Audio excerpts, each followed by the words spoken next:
Welcome back to Nat 2. Back to Nat 2. We're just two of us. Naturally. It's thundering outside. Yeah, so if you hear thunder, it's thunder. And you're correct in your correct. assumption that it's thunder. Yeah.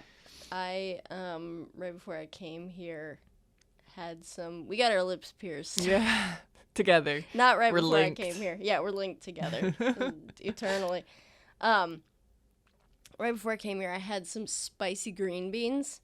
All right. And the spice got in my lip hole. That's the grossest way to put And then, that. well, how else am I putting it? Your piercing, perhaps? My piercing hole. I mean, hole. You know what I'm talking. Y'all, you get it. They understand. And I suffered. Well, Yeah. that's your own fault. We're good you know? now. And then I had to, like, fold my upper lip over the whole piercing. So I could try and, like, squirt some... Hey, All cut right. this out, actually. I'm fine now. And then they played, wake up, grab your put in the makeup, I just got to shake up. And I was like, oh, this is the perfect soundtrack to my bad lip time. Well, that's, you had the conscious decision. You got free will. You knew I have a hole in my Actually, face. I didn't have free will because my mommy made me lunch. She made it spicy because, I don't know. She was like, oh, and I was like, it's fine. It's fine. I already ate it. It's fine, Mom. The things I do for you, Mom. Yeah. It was green beans, spicy peppers, and Russian cheese. She'd be getting creative. It was really good. That's the inspiration for Fingers, Mom. My fusion spaghetti. Fusion spaghetti, yeah. Maybe we'll meet Fingers Mom someday. Ooh. Tavumile would love to. Tavumile would love that. I feel like Tavumile loves moms. Yeah. She's got big mom energy. Mom loving energy. Mom loving energy. Mother, I'd love to friends with. Friend. Mothers, I'd like to have a friendly conversation with. MILHALCW. There you go. Yeah, I feel like Fingers loves his mom. Yeah. Which is good. Crucial to his character. How's your hole doing? Man. Fine. It was like, I keep fucking with it. Yeah. Messing with it. Yeah. Maybe I should. I keep messing with it. You have sworn so many times. Why start we now? I don't know. You grow a conscience over the conscience. Conscience. There's another little N in there. You grow one within the week of recording, and then you're like, Can never say another bad word. No. Yeah, we vow. Well, I don't curse. If you haven't noticed. And also my regular life too. Shay does. Yeah. A sailor's mouth is what she has. And so we figured that we would just do that. Yeah. But now, one of us, I've linked you. We're like, like when your periods sync up. Our periods synced up, and also we both can't swear. That's how it happens. No, but I was at work, and it was like hurting a little bit, but I was like talking, and then I looked in the mirror, and it was like stuck to my lip because it's like healing and gross. Sorry if this is disgusting, but skip this. Yeah, skip to I don't know when we start. Yeah. And then I put some water on it, and it was fine. That's good. Yeah, I'm surprised they didn't give us anything to like clean it with, and they were just like, yeah, just like don't do anything to it. Yeah, I was like salt water, and she was like, you can. I was like, that's not advice. Like your ears. I can do anything. It's not gonna help me. Capable of anything. Yeah, I can do all things through God. I can put hot peppers in my hole. There Is you that, go. piercing? It's surprising because you get your ears pierced and they're like, you have to wash it 13 billion times a day, otherwise your ears are going to fall off. Yeah, then you get one on your lip and it's like, oh, things where you eat stuff and kiss people and whatever. That would be the prime do a good job. Yeah, when I got my septum pierced, because I'm kind of a cool kid. You don't have it anymore, dog. Okay, I've had 2 facial piercings. You're like a wee babe compared to me. Wee babe. They had me spin it around like once a day. They were just like, get up in there and just move it around. I was like, what's that gonna do? Not fuse it to yourself, I guess? It's not gonna happen. Like, I'm not my own nose cells, but I asked them and they told me they weren't gonna do that. Even if I didn't move it around. But I had like a sea salt spray that I had to spray in my nose. Yeah. But I get it, because like noses are gross, but also my mouth is gross. I think that mouths are more gross than noses and ears. Bacteria. Because you on put the scale of grossness. Yeah. You know? You put like, I don't know. Okay. You kiss other people. I mean, you don't. lame virgin here. Out here representing all the lame virgins. But like somebody else, what's somebody else is going in somebody else's mouth, you know? What? Like spaghetti. Spaghetti's great. Yeah, but like I would eat that. So much stuff goes in other people's mouths. You Like, know? Not just food, medicine, drugs. Okay. Safe unless spaghetti also safe. Other people's mouths. What if it's like expired and you don't know it, and then now there's expired food all up in your face hole? Boogers come out of my nose, and that's pretty much the grossest thing I can think of. But isn't that like, that's like natural body stuff, you know? Like saliva is natural, but like everything else you're putting in your mouth may not be. So on the scale of body fluids that are gross, boogers is at the top of the list. Think That's so? all I'm saying. Yeah. Saliva is chill. Saliva is chill? Yeah, it's water. Mouth water. Do you know boogers that is saliva gross? has amylase in it? It's the first part of digestion because it starts breaking your food down. That's awesome, though. You know what boogers have in it? Boogers? Bugs. You know what they're made out of? I don't know. Okay. Stuff. Earwax is like in between. So anyway, we're going to start. We're going to start our Dungeons and Dragons podcast now. Are you still there? Hello? Are you there? You didn't go, no, did please you? wait. Look, we have to do this to warm up our brains. And let me tell you why before we start. Because we are going to be in a thing in our zone that is an improv competition.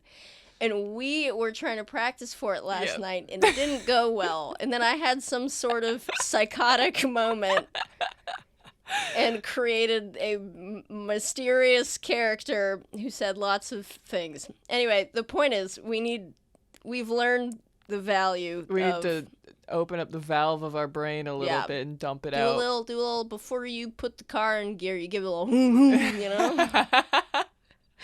That probably does something it's a little good. Pre-gaming for our brain. Yeah, we dump a little bit of say everything that you possibly can that is not funny onto the brain. Open up a little can of that. Yeah, and then you get to the event and you get a cocktail of hilarious content. Yeah, here, listen, you're welcome.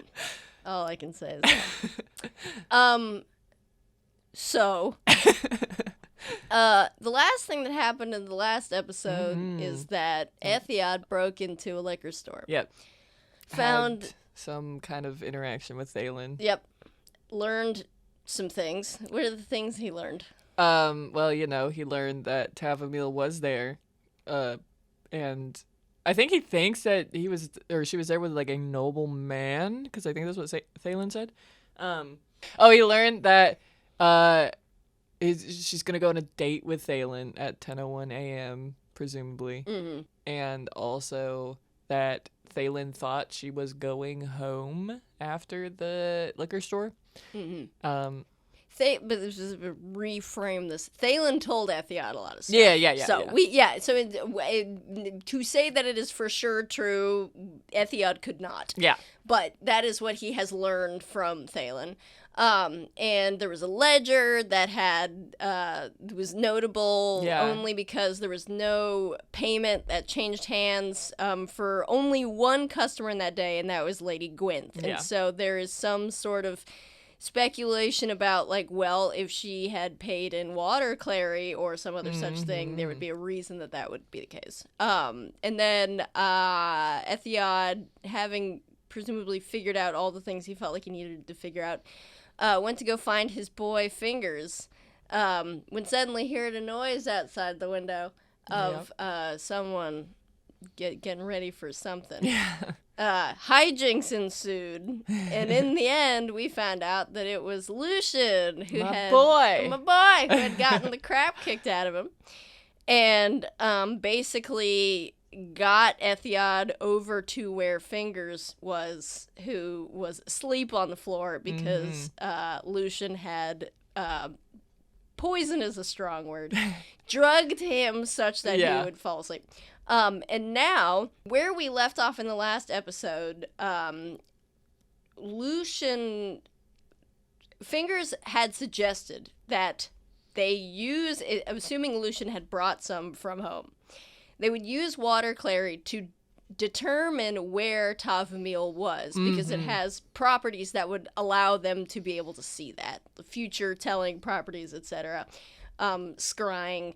And Lucien is adamantly against that, and says that the reason why they're absolutely not going to do it is because it could make you sick, and mentions something about a creature that eats dreams, and they were sort of inquiring to Lucien as to how he came to that conclusion. Yeah.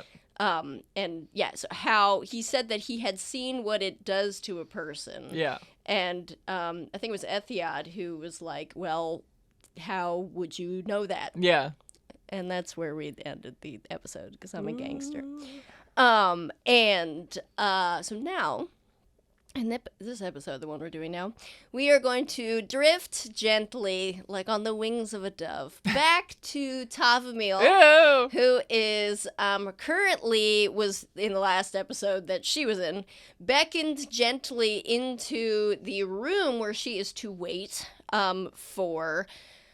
to get on the carriage to go to the ball. She's waiting for Lady Gwynth, who she has been told is taking care. Lady Gwynth told her she was taking care of some business before they had to go, and so all Tavumile has to do is wait in a room. She saw a post office lady in the previous episode. She asked if her letter was delivered. The post office lady said, I haven't seen it, but that doesn't mean it wasn't delivered. And then the last thing that happened was a knight who was a knight who has sworn to take a vow of silence to show her loyalty to the Wethway clan and the Gwynth family,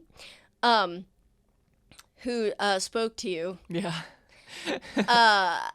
It is in a full suit of armor, completely unrecognizable any other features. It's literally like a tin can with a person in it who is a girl, and you know this because of reasons. Beckoned you into the room in which you were supposed to wait. Yep. You asked what her name was, and she told you that it was Alice, which we Alice. Alice we will get to. And then Tavumile thought that she said honest. Yeah. That's a good name. And that conversation was the end of that part of the thing. So that's where Tavumile is. We're going to skip ahead a few minutes of you getting yourself in the room and her closing the door, clickety click.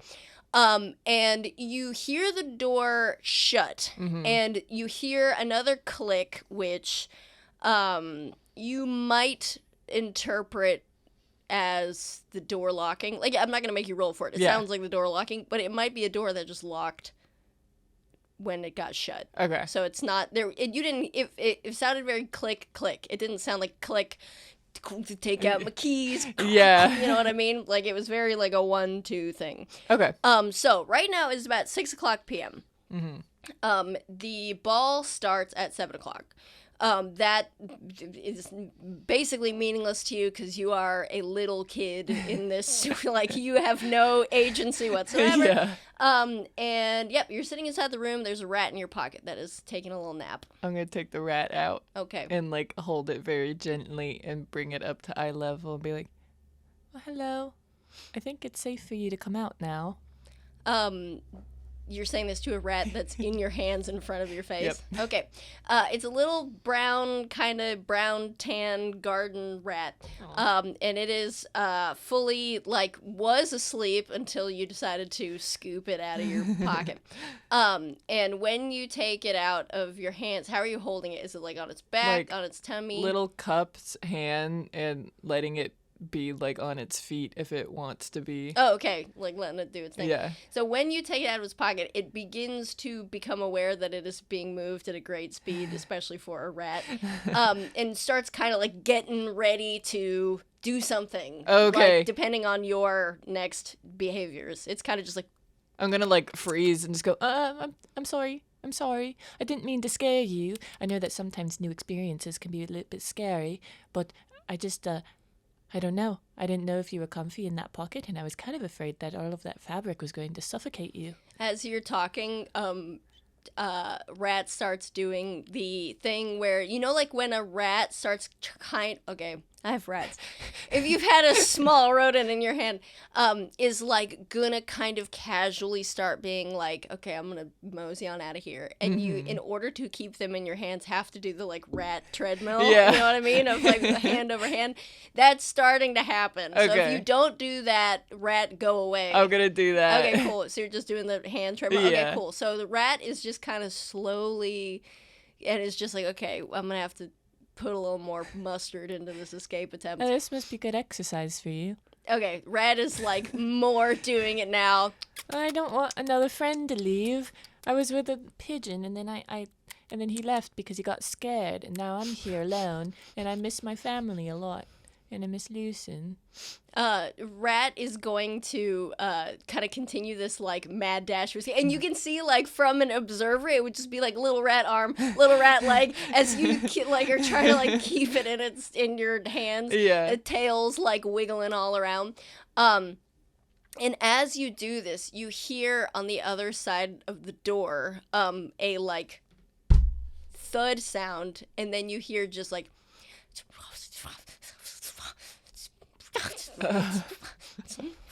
Okay. I hope that you're willing to go back in my pocket, and I like try to put it back in. You shove it. I like you just like grab the rat. So I'm gonna make you roll for this now that the rat has kind of up or unearthed itself. You in the last episode you were a little tipsy from the drinky drinks you had. Now you're a little more tipsy. What? A little bit more tipsy. A Why? little increasingly tipsy. The more I digest this drink. But it's not like a bad feeling. Like, you Okay. don't feel like, if you've ever been drunk before, you know that there's a lot of different ways that can go down for you. You feel kind of like a little bit more calm. Like a little bit, or like even just like happy. You know, like a gently warm kind of feeling. But you still are like losing your agency the way that you that would happen if you were drunk. So what that means is now I'm gonna introduce a new mechanic. Oh, Listen, great. I really hate reading and learning, and I really like to play fast and loose with the rules. So that's what we're gonna do. You get a disadvantage to all rolls except charisma. That's it. You get, but hold on. But you get double advantage to charisma. Oh, heck yeah. What does that mean? You might ask, dear listener. Well, it means that you are gonna roll 3 dice. You take the best of 3. Take the best of 3 rolls. All right, I'm down with that. Heck yeah. However, in order for this to be meaningful to you, you have to explain to me All right. Monica, Right. how you are using, you have to explain to me how you're using charisma. Okay. Instead of, if like, let's say you wanted to climb a ladder and I made you use strength, you have to tell me how, if you want to use charisma. I'm telling this how ladder that's- it's sexy. Yeah, and the ladder's like, and goes down for you. So that's how that's All going. right. Rat's trying to get away. How you go charisma? Unless you want to roll with disadvantage. I'm gonna kind of hold it like a little hot dog. You know how you hold a hot dog? Like in Dragon Ball Z when Vegeta as the great ape holds Goku. Sure. Please continue. And I'm gonna look at it and go, I really love you. I know that I don't know you all that much, but you're very cute. I'm gonna kiss it on the head, and then I'm gonna put it in my pocket with a handful of my oats to keep it fed. Okay. I'm gonna roll. Well, you gotta roll. All right. 3d20. Oh heck yeah, that was charisma. Yeah. Well, it was. I would say that it was persuasion, which is a charisma-based roll. Nat 20. Okay.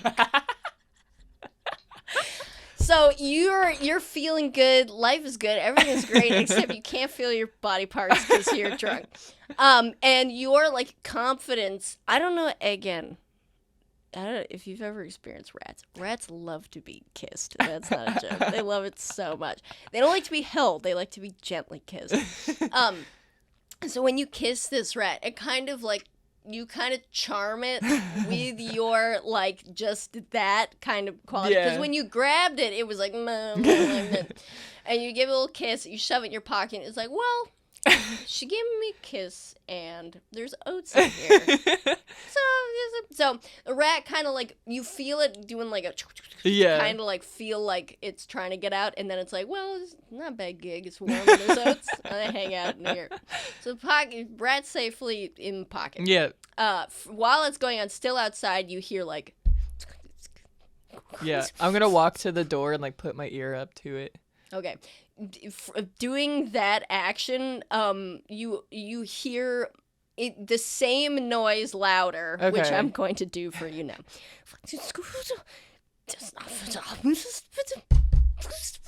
That's what you hear. Just more of that, and then you kind of hear like something else, and then it goes dead freaking silent. I'm gonna knock on the door. Okay. Hello. Can I be let out? Hello. You hear an entire suit of armor clank kind of as you can imagine it's turning towards the door. Yeah. And you say that you want to get out of the room. Yeah. Okay. There's not going to be a response. Hello? Can I please come out now? All right. What else is in this room?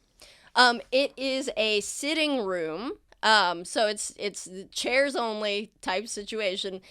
Very austerely decorated, as you would imagine. There's like fine, golden, purple, green, yada yada details and pretty wallpaper and stuff like that. And then there's like a bookshelf. There's lots of books, and then there is a some like fancy window action and a patio. That is, the doors are shut, and that's kind of all you know about that. Okay. I'm going to Misty Step. Oh, snap. Yeah. I'm going to Misty Step. And I'll say that this is like a little potion that I have that's like small, and I pour it into like the lock of the door, and it just like melts the lock so I can open the door. Okay. To explain Misty Step in a way that's not magical. Oh, I see. Okay, got you. I thought you were trying to make the Misty Step potion, like the doorknob would become invisible or something like that. No, I understand. This is your in-world explanation for Misty Step. Okay, it's all coming together. Cool. So you just pour a little bit into describe to me what happens to the doorknob? I take like this small little vial, and it's like kind of like a lavender sparkly liquid, and I uncork it and I pour it into the hole of the keyhole, and it just like melts all of the locking mechanisms. And I step back a little. I'm like, oh, I don't want to get hit by that. That would hurt a lot. Oh, okay, it's working now. And, the only thing about it is that this requires a wild magic roll because it is a first level spell Oh, slot. snap, dude. So this is the mechanic that we haven't used yet. Yeah. Where Tavumile is not very good at making potions that are more complex than what would be a cantrip. Yeah.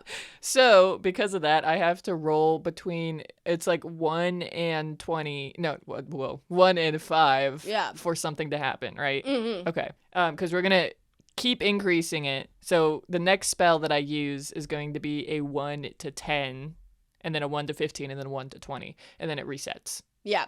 Sweet. Cool. So I'm going to roll for that. I got a 16, so nothing happens. So nothing happens. Cool. Except for the doorknob freaking melting off. Okay, cool. So, does it make a noise? Like, is it just like completely just disintegrates? Is it like a sizzle, or does it hit the ground? Yeah, the cool thing about this is that there's a verbal component to spell casting and stuff like that. But this you have to like physically uncork a potion and do something about it. I would say that it doesn't really make any. It might make like a slight sizzling noise as Okay. it's like burning away stuff, but then it like. I think that when it's done, it kind of like hardens a little bit, like when paint hardens. Oh, okay. So it's just kind of like there's like a hole in the door. Okay, sweet. Like, all right, that should do it. And I open up the door. Okay, cool. So when you do that, on the other side, as the doorknob melts away, what comes into view on the other side is a suit of armor that is freaking the heck out. It's just like, and you hear like, not any more talking sounds. Yeah. And the reason is, you don't know, because you'd have to roll for it. Okay. You don't hear any more talking sounds, but you can see on the other side, coming into view as the doorknob disappears, a suit of armor that is making excited suit of armor physical motions. And as you go to open the door, Yeah. it's going to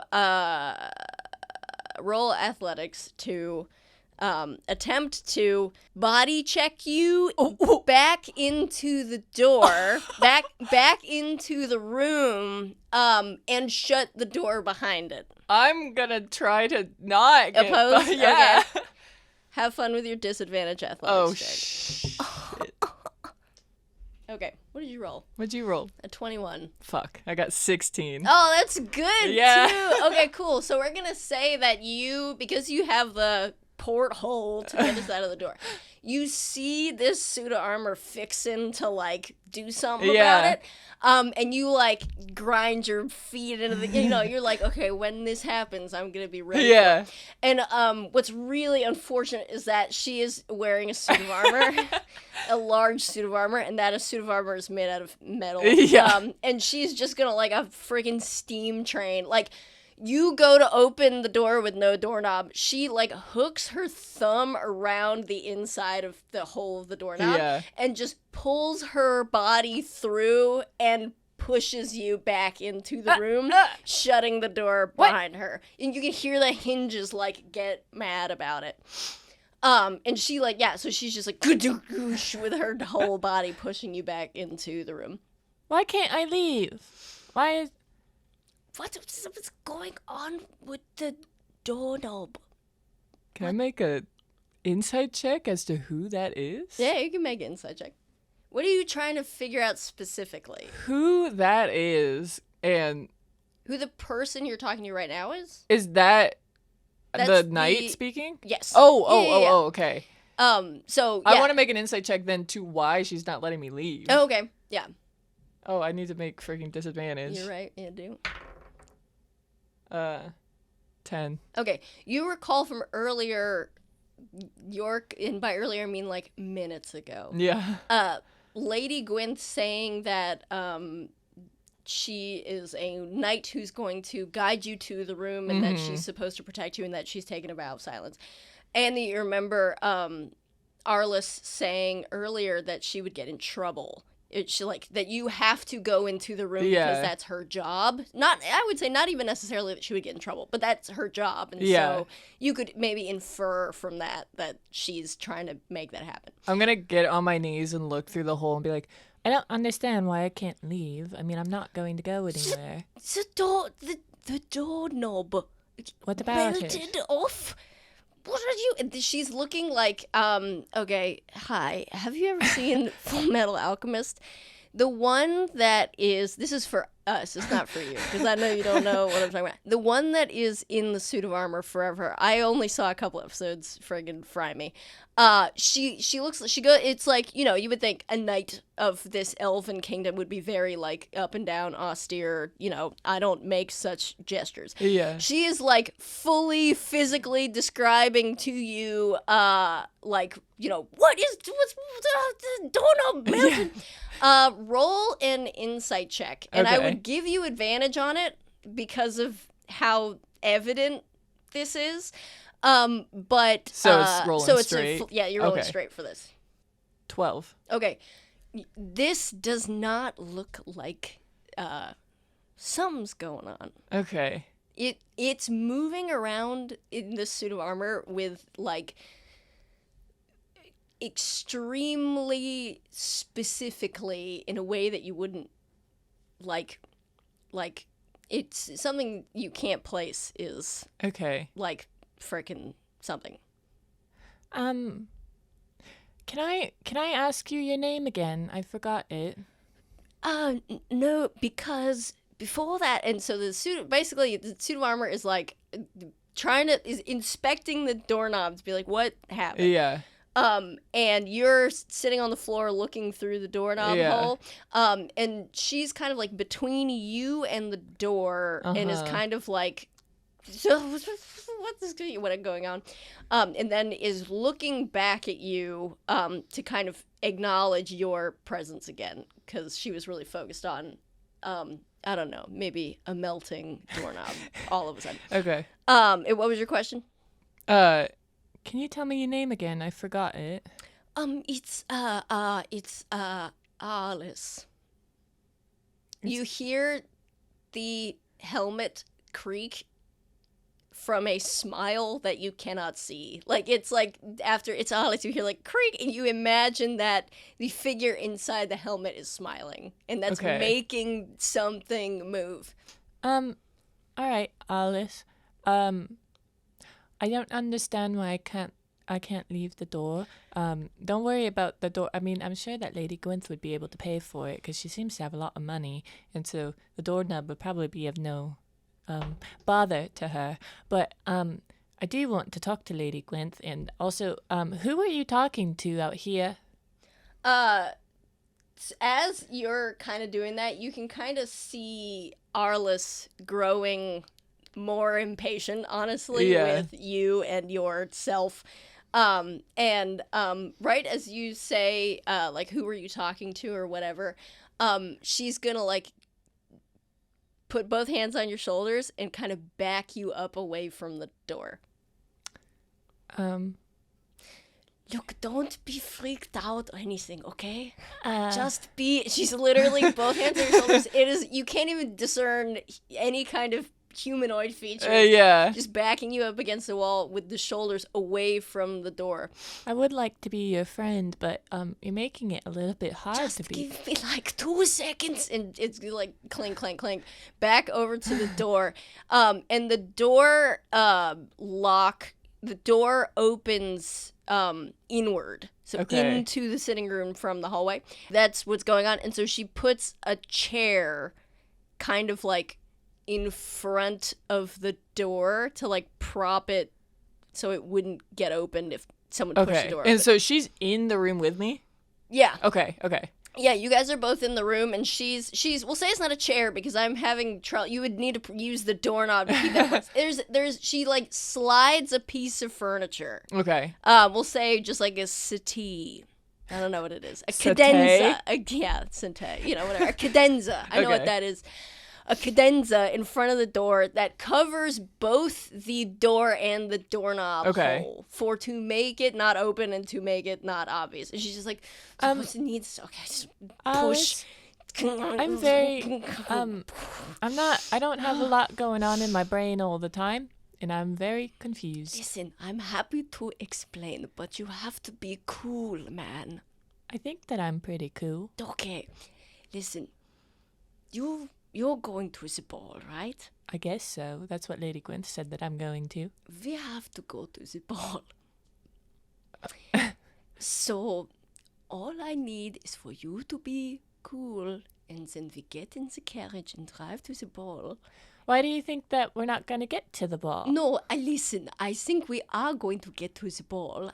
You need to not blow my cover. What? Look, you heard from the nice ladies that we're supposed to be silent, yeah? Yeah, I just thought that, you wanted to be my friend so much that you were willing to talk to me. I tend to have that effect on people. They all like to be my friend, and I have a lot of friends, actually. You hear, like, footsteps coming, and she's like, keep your voice down. I'm sorry. Yes, okay, so,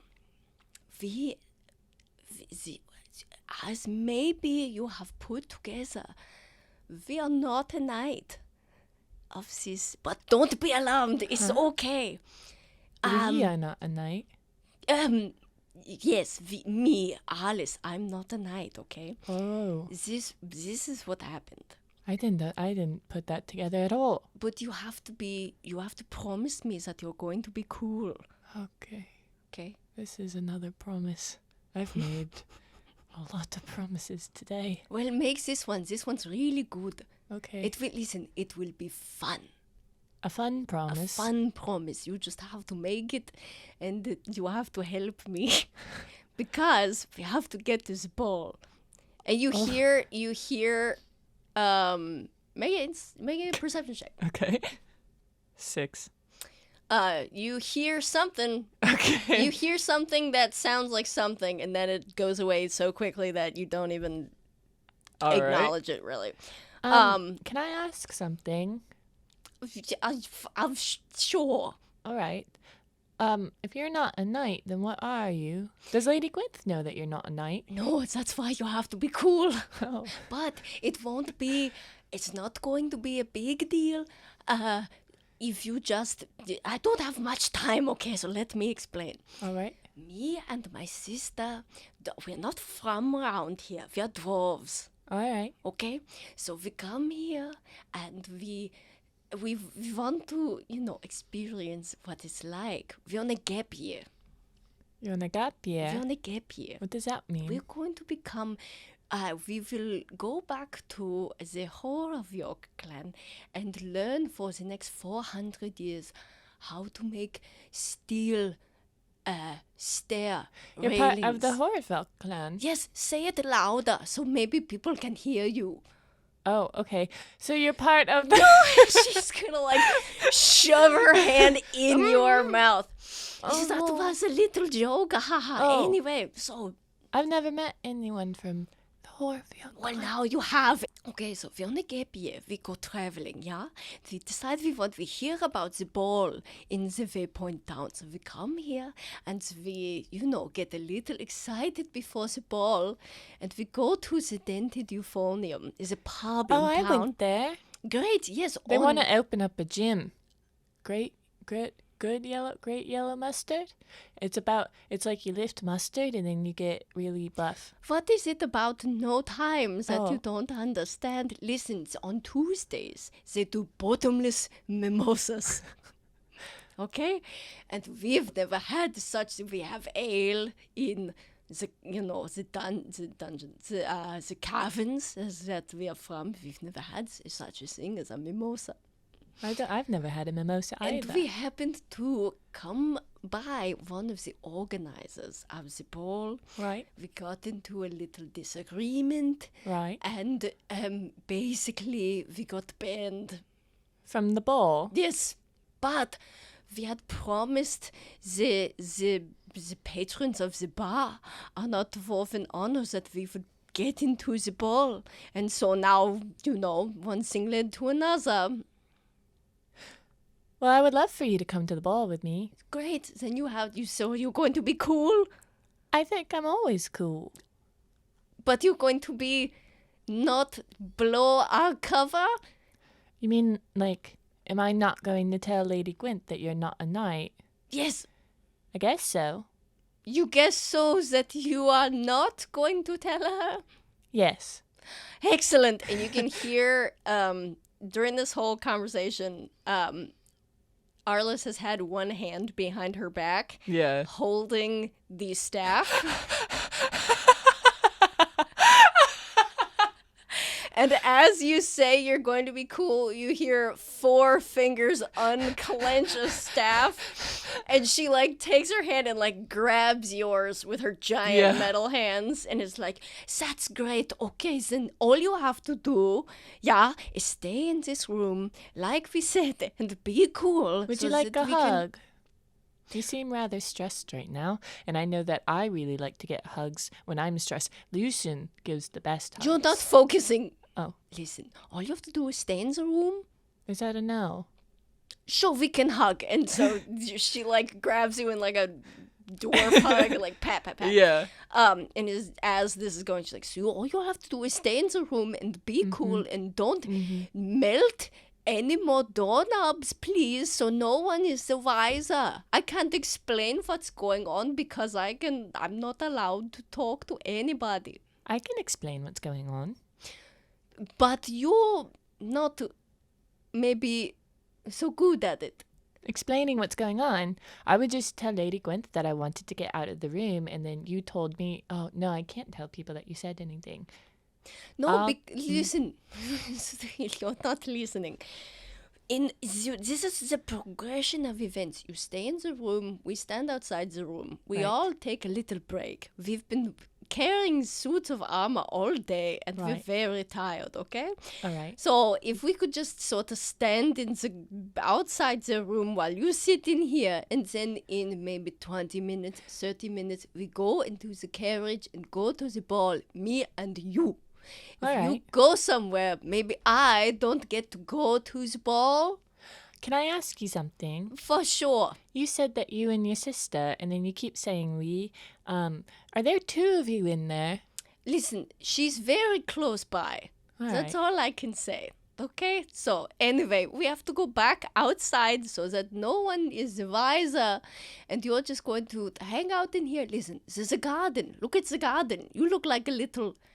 and she, like, just, you would like the flowers and such. Okay, we're going to go outside and you're going to be cool, okay? And she puts her fist out for a fist bump. I put my forehead to it. Okay, so Eladrin thing, I guess, and she's gonna, like, move the thing as quietly as she can from in front of the door, and go stand outside the door again. And when she goes to stand outside the door, she stands in front of the doorknob. Okay. And then you hear a little bit of, like, and then you don't hear anything else. Okay. So now there's a door with a hole in it with a suit of armor with a dwarf standing outside of it. Well, they're rather nice. I guess I wouldn't want to get them in trouble. Well, she said there was a garden. I'm gonna go like to the patio, I guess. As you do that, you don't speak any Dwarvish, right? You wouldn't know anything. No, I just speak Common and Elvish. Okay, roll a history check with disadvantage. Okay. Oh, that's really funny. I've been giving you freaking Etheod's pluses rather than mine. Oh, this really? Whole time. Yeah. Well, let's start over. You said history? Yeah. 3. Okay. Never mind. You hear what you now can imagine is Dwarvish, and that is that's what the sound is that happening, and then there's just silence, and you don't that there's nothing noteworthy to you of it. Okay. So you're gonna go and see the garden? Yeah, I'm gonna like open up the patio. Okay, so you're on the 4th floor. You can count the down below you. So as you kind of open this window onto the patio, it's like how you would have it in an apartment. So it's not gettable downable to the garden. You could see it. And it's like gorgeous. It overlooks the kind of road that this apartment is on. And there's like painted white with like gold tips, wrought iron fencing that's decorative, and then some like beautiful manicured hedges that are like carved into the shape of various Wethway famous people, like elves, like in suits of armor, stuff like that. That are all around. There's kind of like, it's very perfectly, like beautifully manicured. And in the center of the garden is a pond. And there's kind of like a water feature, water running type thing that is built into a natural sort of like rivulet that runs through the city anyway. Okay. So they kind of just like took advantage of it and made it into something. Okay. You can see just like flowers and like a little sitting area, and everything is very pretty. That's what you see. Okay.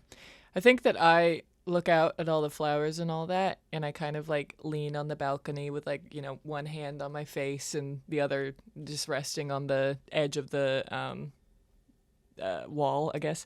And I think back to like me, Lucien, and my mom kind of like planting flowers outside of the farm, because like we couldn't farm anything else anymore, and so we're like, well, this is our one nice thing that we could have. And I think that she doesn't take the rat out of her pocket, but she starts talking to the rat. Okay. And she's just like, I remember all those flowers out there. I can see that there's the white Saphidalia, and then I can also see, oh, that one's really pretty. It has really bright yellow and pink colors, and that one's called a Hephalia. And I remember planting those with my mom and Lucien, and I had a lot of fun doing that. And, you probably need a name if I'm going to talk to you. You're brown and white a little bit. Maybe I can call you Stick. The rat is doing general rat behaviors, like making no indication that it has any relationship to anything you're saying. Well, I'm going to call you Stick now. So Stick, I remember when I was kind of doing that with Mom and Lucien, and now I'm kind of missed them. I haven't been away from home for so long, and for this long especially, and now I've been gone for a really long time, and I'm not sure if my letter got sent or not, and so I'm wondering if they're worried about me at all. So as you think about your mom and Lucien in your house and planting flowers, kind of out of the corner of your eye, you catch a glimpse of something in the pond. okay. Just a little like movement thing, and then it kind of leaves your peripheral vision. Okay. I'm going to try to look at it. Okay, so when you look, it's like you just didn't notice it before because there wasn't any movement really in that area. So what you see is when you turn your head to face the pond, there is a what looks like a large koi fish. Ooh. That appears to you to be by itself. This garden, it's like dusk. This garden isn't lit, so it's like super kind of not that easy to see. But it looks like a koi fish that's kind of like, it's in a pond, which is your reasoning why it's probably a koi fish. And it's got kind of like silvery scales to it, and it's kind of like wiggling around. Do you have any thoughts about that? I think that she looks at it and she's just like, oh, wow. I don't think I've ever seen a fish before. So, as you say that, the fish kind of is just wiggling. Doing little donuts in the pond. And as it does that, you can kind of see ripples forming and going out from where the fish is kind of like doing figure eights and stuff. And it's swimming like relatively peacefully. Like it's not like anything, it's just kind of doing its thing. You see the kind of ripples forming. And slowly, it doesn't stop. It just keeps kind of going and causing that. And as it kind of continues, it starts to sort of grow in intensity.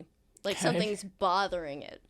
Yeah. So it starts kind of like flapping around a little bit, and the ripples get a little bit more intense. Okay. And you see around it other fish you hadn't seen before, like really small, like minnow-sized little fish, start kind of like jumping around as well in the pond.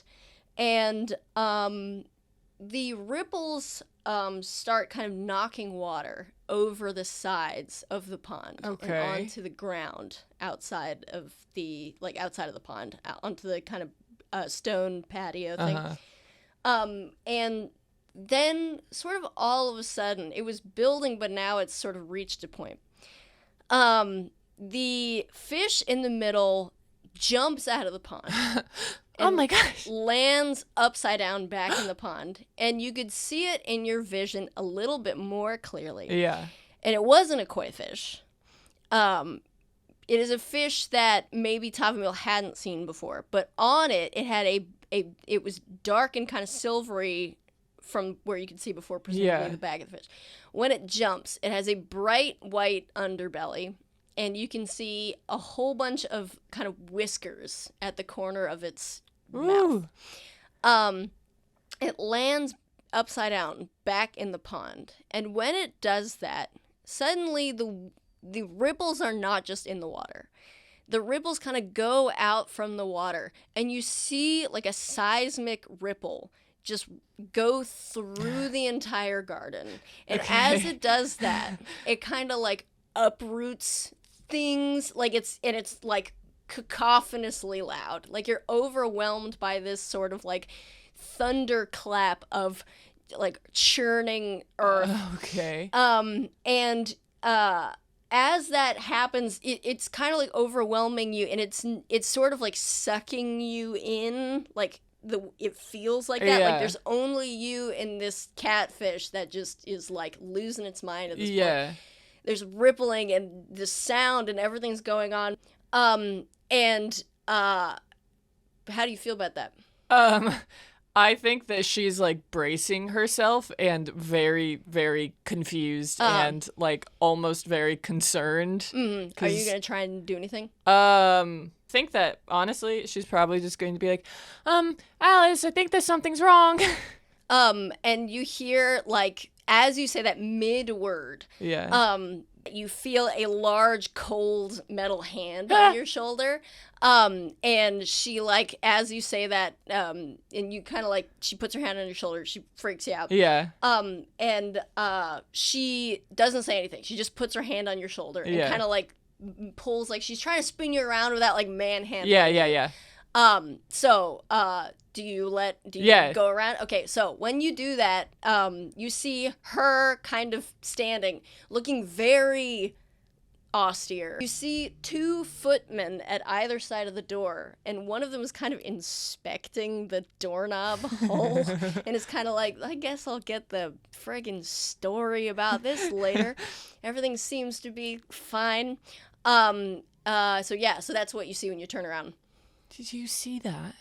Now, see what? I'm going to talk louder so that the mic can hear, but see what? The fish, it uprooted the whole garden. Are you still facing her? Yeah. Okay. She's like looking over your shoulder and is like, in a very, I'm trying to look proper and not also talk and communicate to you that I don't know what we're talking about. She cocks her head to the side. I'm going to look behind me. Okay. So, you turn around and you look behind you. All is well. Nothing has happened. There's not even a fish in the pond. There's just a pond, a little water feature. And it occurs to you all of a sudden that there's no way a big fish like that could even live in such a tiny pond. Okay. And it looks completely, perfectly manicured. All is right with the world. Have you ever had a dream when you were awake? You hear she like Arliss is like, I would love to answer you, but unfortunately, I'm gonna turn to the other two people and be like, "Hello, I'm Tavumile Fenra. Have you guys ever had a dream while you were awake?" One of them, the one that wasn't inspecting the doorknob, had opened his mouth to say something, and then you filled it with those words. And he goes, no, yes, Never mind. Yes? My dear, it is time. Lady Gwynth has readied the carriage, and we are Okay. here to collect Can you. I just need my that's fine. I will go. Can you answer my question? You didn't really. You said 2 answers, and I'm confused. I mean, I suppose, after a long night of being a footman, you have a bit of brandy and, just reality and Is that dream. is that like what Lady Gwynth gave me? Oh, darling, I don't know what it was that she gave you, but it is regardless, it is time. And they're like, just like, okay, got it, cool, time to go. And they're like fixing to go. That was weird. This way, and Arliss is like, gonna kind of like be like, you remember what we talked about? Yes. You're going to be cool. I pat her on the shoulder. She's like, don't do that. Blow our cover. Cool. So she like clonks in front of you and is kind of like leading you out of the room. Is there anything you want to do before you leave the room? I think I'd just glance one more time at the garden and then probably see that it's still normal and just be like, Maybe I've just been away from home for too long. and then leave and follow them. Mm-hmm. Do you say that out loud or you say that out quiet? I think I'd probably say that out loud. Okay, gotcha. So as you are walking, you're walking down the hallway, led by Arliss, the 2 footmen, and as you kind of come around the corner, there are 2 other sort of servant-looking folks join you. So it's kind of like, like when when you're giving birth and a policeman give you an escort. That's the word I was looking for. You're being escorted by a great many people to presumably the carriage that you'll be taking. Are you all coming to the ball? They all turn and look at you like, what? Like, it's just like, no, what is, just walk. Why are you talking to it? Like, they're like all like impropriety. Yeah. And as this happens, the camera is going to be sucked up into the ceiling of the building and out the building and is going to fly through the night sky. Yeah. Over the Waypoint Town. All of the people getting ready for the ball that are sort of piling into carriages, maybe some people are walking, getting on horses, all of the modes of locomotion you could possibly take to a ball, and is going to alight back down on the earth, back with our friends who are having a conversation. That was the tail end of the last episode about what exactly it is that they're going to do next. So is this all happening, like, we're now in the same timeline? You're at the same timeline. Look at that. Yeah, there's no flashback, flash forward, anything. That was actually, I have a note that I'm supposed to make that evident. So as Tavumile is walking down the hallway, you, as Etheod, are having this conversation with Fingers and Lucien about what to do next. So the last lines of the conversation, just so we can pick up back in the same spot. Fingers had suggested, well, if you have any water, Clary, I know one way we can find out where Tavumile is. And Lucien was like, you're not suggesting we use it. Absolutely not. We're not going to do that. There's a conversation as to why we're not going to do that. And as I previously mentioned, Lucien said, because I've seen what it does to a person. I'm not going to let it happen to anyone else. I believe it was Etheod. It might have been Fingers. It doesn't matter. I think it was Etheod who asked who he had seen it used on and why he knows this. So that's where we're going to pick up on. Who have you seen it be done on? Look, it doesn't matter, okay? We're not going to use it now. We just have to find her the old-fashioned way. All right. Look, we have at least 2 leads, right? We know that Senthid thinks that she was here to go to the ball, which even if that is unlikely, at least that is some lead that we have, better than just wandering around the city not knowing anything. And Thalen, that boy, said that he was, that she was there with some nobleman, noble person or something. I can't imagine that a noble person would miss this ball. So perhaps that was her way of going to the ball, was finding a noble person to take her there. If this is true, that she came here to do this. I don't think she would have. But our only other lead is that she is going on a date in the morning, right? With that Thalen guy. So it's not like these two leads happen at the same time. So what are you suggesting then? We were already supposed to go to the ball, so honestly, we're going to go there regardless. Yeah, I mean, that sounds like the plan. What do you think she's not there or something?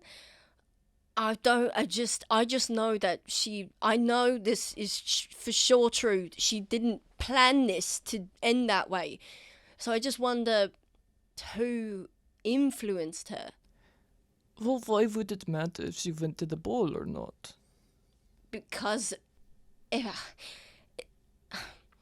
doesn't matter that she goes to the ball. It's not like I want to stop her from going to a ball.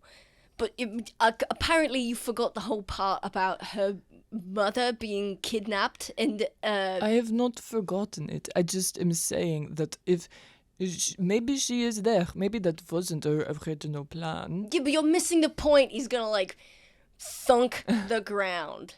And he's gonna be like, everything's been all... nothing makes any sense after the stupid earthquake. And now she's gone off somewhere, and I have to figure out who it was who's doing all of this in the first place. Right. Isn't the first step to all of this just finding her? Yeah. So isn't this a step to finding her? All right, we'll go to the stupid ball. And he's like, you're not listening to me, and Fingers is like, okay, well, I mean, for sure. Don't get me wrong. We can go to the ball, and he's gonna, like, put a hand on your shoulder and, like, hit his head against your head. He'd be like, we are, at least kind of dress the part. If the part is sneaking into the ball. Right. Me and Mr. E over here are... he, like, looks at him like, am I going to go by that now? We are perfectly equipped to get into the ball. You, on the other hand, might cause, just, like, a little bit of a scene. So I don't really know what your thoughts about that are. And Lucien is going to be like, I'm going to the ball. Well, do I care about propriety or something? Well, do you think that they would let you in? With He's like getting riled up, and he's just, I don't care if they let me in. I'm gonna walk in the front door and find out where I'm gonna find her. I'm gonna grab her by her face and drag her outside, and we're gonna find out what's going on. All right. Fingers is like, by her face. I don't really envision that being. Look, I'm gonna rephrase it. Okay, listen. Call me Papa. Because I've been to... Fingers, nobody's going to call you that. Call me Big Daddy Fingers. Call me... Fingers, we can work on a nickname afterwards. I've been to... There have been a lot of balls here, okay? I'm level 7. I've been to 1 or 2 balls in my day. And let me tell you something about guards. They got these spooky, scary guards. They're all in suits of armor, Why doesn't he just... sneak in with us? We can find him something black to wear and... Yeah, I'd be fine. And he, like, sneezes a handful of bloody mucus out of his nose. For your reference, Lucien is rolling disadvantage to any stealth, athletics, acrobatics. Yeah. Maybe you should stay here and heal yourself, perhaps. Oh, I'm gonna leave it to you two. I mean, I was able to get into the liquor store. Yeah, but it's just, I'm worried. Well, so are we. That is why we are going. I'm not gonna leave it to you two. We're just gonna have to find a way for me to get in too. Okay. Fine. And as you're saying this, you hear like rustle in the bushes. Is there somebody else that you brought with you? What are you talking about? Lucien is like not with it. He's like, Yeah. my everything. I'm hurts." gonna make a perception or insight or whatever to be You like. can perception check. Okay. 16. Okay. I swear to God, if this is Thalen. Lucien is like not really paying attention, and he's just kind of like he's like trying to come up with like ways that he could help.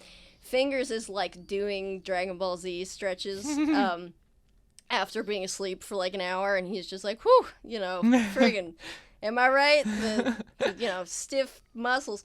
And you're the only one who's with it. And you kind of like whip around just as a familiar face. Russell rushes his What way. is it that you are doing here? Oh, I'm gonna punch him in the face. Okay, without hearing him. Yeah. Okay. Roll to hit. 16 Yeah, plus you 3. freaking clock him on the face. Okay, roll your d4. 3. Okay, cool. So you clobber him in the nose with your friggin' fist. And I'm gonna like shake out my hand. God, Yep. just seeing your face makes me want to do that. I'm sorry. Okay, don't be making noises like that. That is Why would absolutely the least masculine thing that you can do. Why would you do such a thing? Why are you here? How did you know that we were here? Well, and he's like wiping the blob of his face, and Lucien is like, you're all like crouched sitting. Lucien is like sitting on the ground, like this could be a threat, but it's not, and I know that. And Fingers is like, oh, it's the Nancy boy we were all talking about. This is fun. I get to meet a new face. He's kind of like looking up like a golden retriever. He's just like, a new person. Wow. Even though you just knocked his nose off. Why would you do such a thing? What? First of all, what? and he's like, gonna step forward a little bit. He's like, you're not exactly being subtle. You got, angry boy over here, getting angry. I could hear you from inside the liquor store. Right. That does not answer my question about why you are here. Because I thought I would help you. Find her. Yes. Right. He's gonna like sit back and be like, am I ever going to finish this night ever?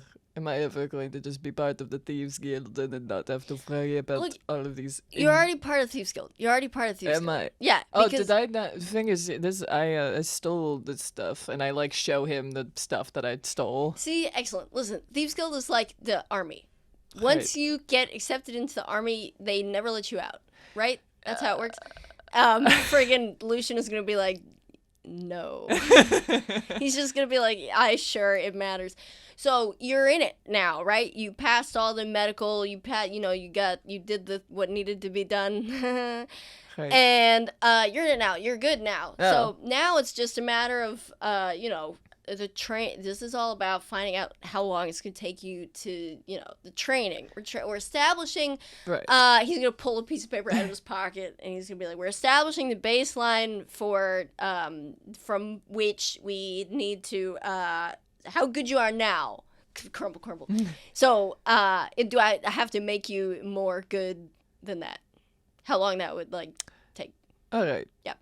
Well, So you don't have to worry glad about to that. be part of the team, I guess. Yeah.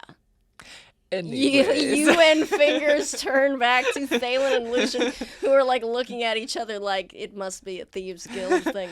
And Thalen, can look. The only way that I can foresee you being able to help in any conceivable way ever is perhaps you have enough status to get us into the ball without having to sneak in. Oh, look, an intelligent one. That's exactly what I was thinking.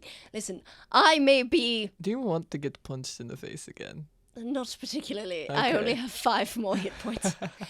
Me and you too, dog. Oh, would you look at that? 2 peas in a pod. That's exactly what I was thinking, Listen, I know that, I just met her earlier today, but, Right. I would like to, what better thing do I have to do tonight than locate my... Maybe protect your store from thieves. I think that ship has sailed. You can see, he, looks over at it, and there's, a window that you guys shattered. Yeah. And you took everything of value. I mean, you didn't take everything of value. Yeah. You took the monetary resources, and you can see that there's, one board that's kind of hanging up loosely over the smashed window that Thalen has never used a hammer and doesn't know what it is. He tried to board it up and it didn't work. A single board, and he's just look, when Galen finds out that this took place, I'm good as dead anyway, so I might as well also have gotten kidnapped by the thieves. While you were robbing me. You know what? All right. As long as you can get us into the ball, honestly, that's all I care about. The thing is, when I used to steal before the Thieves Guild, I never snuck in anywhere. I would just talk to people and pretend like I was somebody else, and then kind of trick them into thinking that I belonged there. Maybe, perhaps, we could go about it that way. What? What are you talking about? You didn't sneak? No. You have fingers full attention. He's but you're a thief. Right, yes. To be a thief, you just have to steal stuff. You don't have to do it not in front of people. If you have enough confidence about anything, then people would just believe you about it, honestly. So what are you saying? We dress up like we're going to the ball, and then we pretend like we're going to the ball. We pretend like we belong there, and then, we have some person who might have esteem, I don't really know, and then we are free to walk around. I mean, nobody knows that we're part of the Thieves Guild because they don't know what we look like. Jeez. Use that to your advantage. So what you're saying is so what I'm hearing you say is that we're gonna put on disguises. Lucien is rolling his eyes. We're gonna put on disguises. We'll get you a mustache and a suit or something, and we'll go in and we need to make sure that both me and him have hats.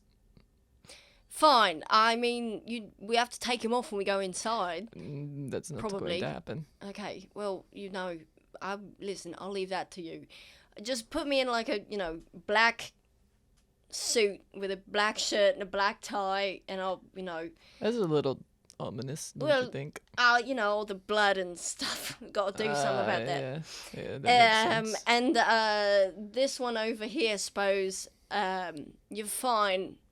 Sort of like that, and Thalen is yes, of course, I have no intention of sullying my, beauty with a disguise for the sake of it. Are you He's gonna okay? do the finger in the mouth thing, pretend to gang, be like, all right, Oh, I don't is this? want to... Harassment. You're Slander. what's is what's that? going How on tall here. are you? Excuse me. What? How tall are you? 6'3", 6'4". I'm not asking because I care. I'm asking to know if I fit in your clothes. He's 5'7". It might be a little bit tight, but we have to go back to where you live and get the clothes that you wear, and then we'll all change into them. What an excellent idea. I mean, my father is quite a bit taller than I am, so Who's your father? fortunately, Galen is my father. The names rhyme. Anyway, he's quite a bit taller than me, so fortunately for me, you all will fit certainly in his clothing. Well, I don't see any point in waiting any longer. Might as well just go and do that. Oh, good, dress up, and you guys can Oh god. let's go. I have the finest. He's gonna like talk a lot. Yeah. Lucien is gonna like up to his feet. And Fingers is like awake but drunk, Yeah. bodied, and he like stands up a little too fast, and like I think that Etheod kind of like helps him a little bit by like putting his hand around his shoulder. yeah, And it's like, because he's just like, oh, thanks, man. Listen, I needed this too. I needed it too, so I appreciate it. you're welcome. And he's gonna like give you like a pat on the back, and then he's going to untangle himself from your embrace and take a step and fall face first onto the ground. Why did you? I'm helping you for a reason. Why are you? Oh my god. Right in the forehead. The Look, rock, we can't the have rock. multiple people looking like they've ate crap all night. Look, we need to look at least somewhat put together. Yeah. Listen, you're right. I just like, I just thought, I thought that, I didn't realize I thought there was like a hug. Do you want a hug? No, and he like gets up again and like conga lines your shoulders. Yeah. But you're facing him, and he's gonna like turn you around, and he's gonna be like, lead the way. All right. Cool. So you, Lucien, Thalen, and Fingers are gonna take a slow walk back into Thalen's house. And you're gonna walk to kind of around the side of his house, and Lucian's gonna go, how did you get out when you got out? Like, what door should we... You can't be a little bit, ostentatious is not the word. Obvious if we go in the front door and Dalen's, I just walked out the window. Oh, so you didn't get the key when you... All right, well, look, pal, looks like you're gonna have to go back in through the window, and he's gonna like grab him and like give him a boost and be like, go get the key, I'm not climbing in through a window. Thalen, why didn't you just leave out through the front door? He's like dunk onto the floor, and he's just like, because all of the locks were locked and I couldn't find the key. And you probably have it, first of all. I don't have your key. You have so many things from our store. I couldn't find your Thalen's keys. like falling like over himself, like trying not to get cut on the glass, and he's gonna like come back in, and he's like, give me one moment, and he Don't forget the 2 hats. What? You're coming inside. Oh. You idiots, and he's gonna like rustle, schlink. And he's gonna be like, go back inside, go back out to where you were, and he's just like, nope, no key.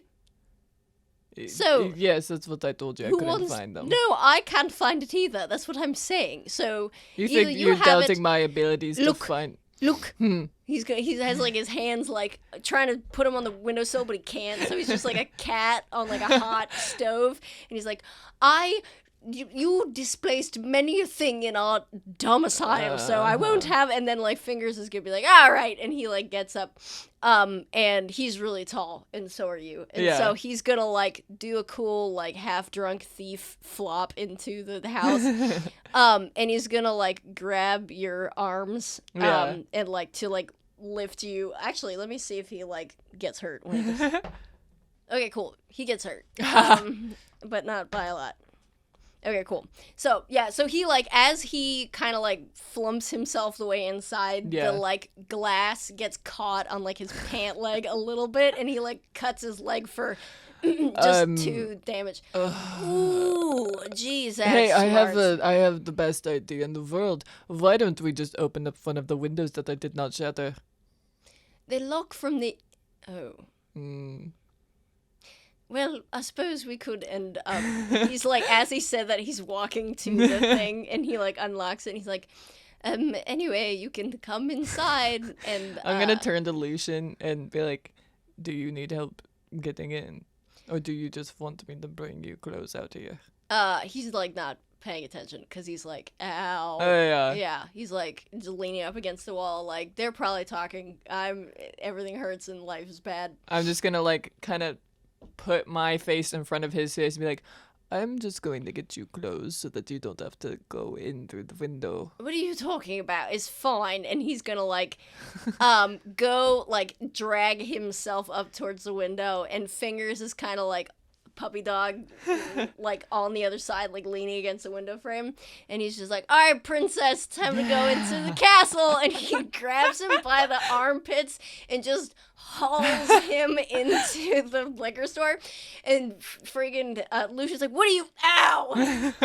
He like pulls him inside, and Fingers still has not regained all of his physical faculties, and he pulls Lucian underneath the armpits on top of himself and just falls straight backwards onto the ground, and Lucian is just like standing over top of him. And he's like fell backwards into like where the back of a couch, and so Fingers is just like, that one is planned. And Lucian has like both of his hands like this on the couch, and he's like, can you let go? You weigh 1,000 pounds. He's like, oh, sorry, 6 foot tall. I'm 6 feet tall. And Lucian's like, oh, okay. And so everyone's inside. Etheod's he's just gonna leap in and be like, everyone here is complete idiots. I could have helped you, man. He's under Lucian. He's sitting, like, his face is touching the ground when he says, I could have helped you, man. I think that you're the one that needs help here. Nah, I'm fine. And he throws up. He does, like, a little, like, Lisa, do you not have anything to make him, like, not be like this? If he's like this at the ball, we're gonna... It'll wear off soon. Listen, I thought it was going to wear off, I thought it was going to take less time. But, elves usually doesn't take this long. So, sorry, I really didn't think it would be like this, So, are you like a human or something? Is that what's going on? Yep. Okay, I've never used it on a human before, so maybe that's why. He's, like, making his way over to the couch while he says that. Thalen's gone. He's fully just, like, the end of the blue would go perfectly, getting some fancy clothes. Yeah. He's like, well, maybe that's the reason why I've never used it on a human before. Well, so. maybe be a little bit more careful next time. Oh, sorry, there's a lot going on in my life right now. No. I mean, she's basically my sister. And her mum, I mean, I already messed that up, so now she's gone too. And, it's just a lot happening. He's gonna, like, broodingly look out a broken window. How close are you to her? You said that she's like your sister. Yeah, well, I'm a family friend, our parents knew each other, and then sort of I, was in the war, as lots of people were. I mean, I don't know if you were how you were impacted. I'm not really sure of the, anything about the Toadsfroth clan, the humans. So that's yep. Got a lot. Yep. Okay, you want to roll deception? Okay, what'd you get? Natural 20. Unnatural? Mm-hmm. Oh, okay. Then he's none the wiser. He's just like, sorry, I don't want to be ignorant, but there's a lot to piece back together when your life gets, blown up like that. Right. And so, as he's talking, you can see on his face that he's like, why am I telling you all? Yeah. He's like, it's a night of telling people things that I didn't mean to tell them. So, after that, I saw them a lot, and then her mum got hurt, and I took care of her, and then I'm sort of stuck. Stuck? Yeah, stuck doing that. Do you want to be doing it? Oh, well, you know, I don't want her to be sick, but it's not really, you know, it's sort of my. It doesn't matter. Forget it. Anyway, how do you know her? I don't. Okay. He does though. And I know him. Yeah. So. Fingers is like, he's like looking. You both look at Fingers, and Fingers is like sitting on a chair, Yeah. like with both of his elbows on his knees and his hands on his face. He's like trying to make himself into a structure so that he's not like falling over. But he's like fixed Lucien with this kind of like cockeyed like stare. Yeah. And Lucian's like, how's it going, mate? Right? And he's like, hurt. I thought, I mean, maybe I wasn't paying attention or something. But I thought she said her mom was sick. What do you mean she got hurt? And Lucian's gonna be like, well, I mean, she did get sick. You know. Sick and hurt are two different things. Well, I mean, she got hurt first, and then she got sick. Is it a big deal? She got hurt, like she got sick from how she got hurt, like she got an infection. It really doesn't matter. The point is, that's how I know her. That's what you want to know, right? Well, you seem to care about her, and I was just wondering, Well, now you know. Hmm. And you don't know at all, and you sort of Fingers is gonna be like, yeah, I mean, she seemed like she was cool. Right. Yeah, so I think that Fingers has a crush on her, actually, honestly. roll a perception check. Okay. Who are you looking at when you say that? Lucien. Okay. Well, I think I look at Lucien, and then I kind of, like, side-eye Fingers to be like, teasingly be like, haha, fuck you. Like, Yeah, no, I got you. Nat 20. Okay. Well, you sort of like read Lucian's mind. Okay. 100%. You successfully convey to Fingers that you are good-naturedly kind of ribbing him about it. And so you can tell he's kind of just like, nah, I don't know. And when you look at Lucien, you see kind of in front of his face, like, my sister has a guy who likes her, and she's not my sister, actually. It's just like we've grown up together, but I feel jealous, which makes me feel bad because it's not like she's mine or anything, so it's kind of like I don't really feel like I have the ability to be, it's not really my... Do you also... I can't really, sort of, be... because if I was really sort of, protective or something, I mean, being protective is one thing, but if I was really like sort of, I wouldn't want to be controlling like that. I just, it just feels weird when you've known someone your whole life, and the idea that they're sort of someone is sort of not in your control is weird. Because, if there's like with patients, you sort of are in control of their lives. I don't mean it like that, but at least they sort of, they need you, and, maybe she doesn't, and, oh, that's weird. You seem, rather conflicted that I said that. Said what? Do you also have, What would make you think that? Just, in tune with everyone's emotions, I guess. Well, of course I don't. What would make you think that? Listen, we've known each other our whole lives. Right. I didn't say all that stuff out loud, did I? A minute ago. That was in my head, right? Maybe just a little bit, perhaps. Beautiful. Well, anyway, no, I don't. Okay, so put that in your pipe and smoke it. Right. I mean, I would understand from what I've heard. She's very pretty. Don't talk about her like that.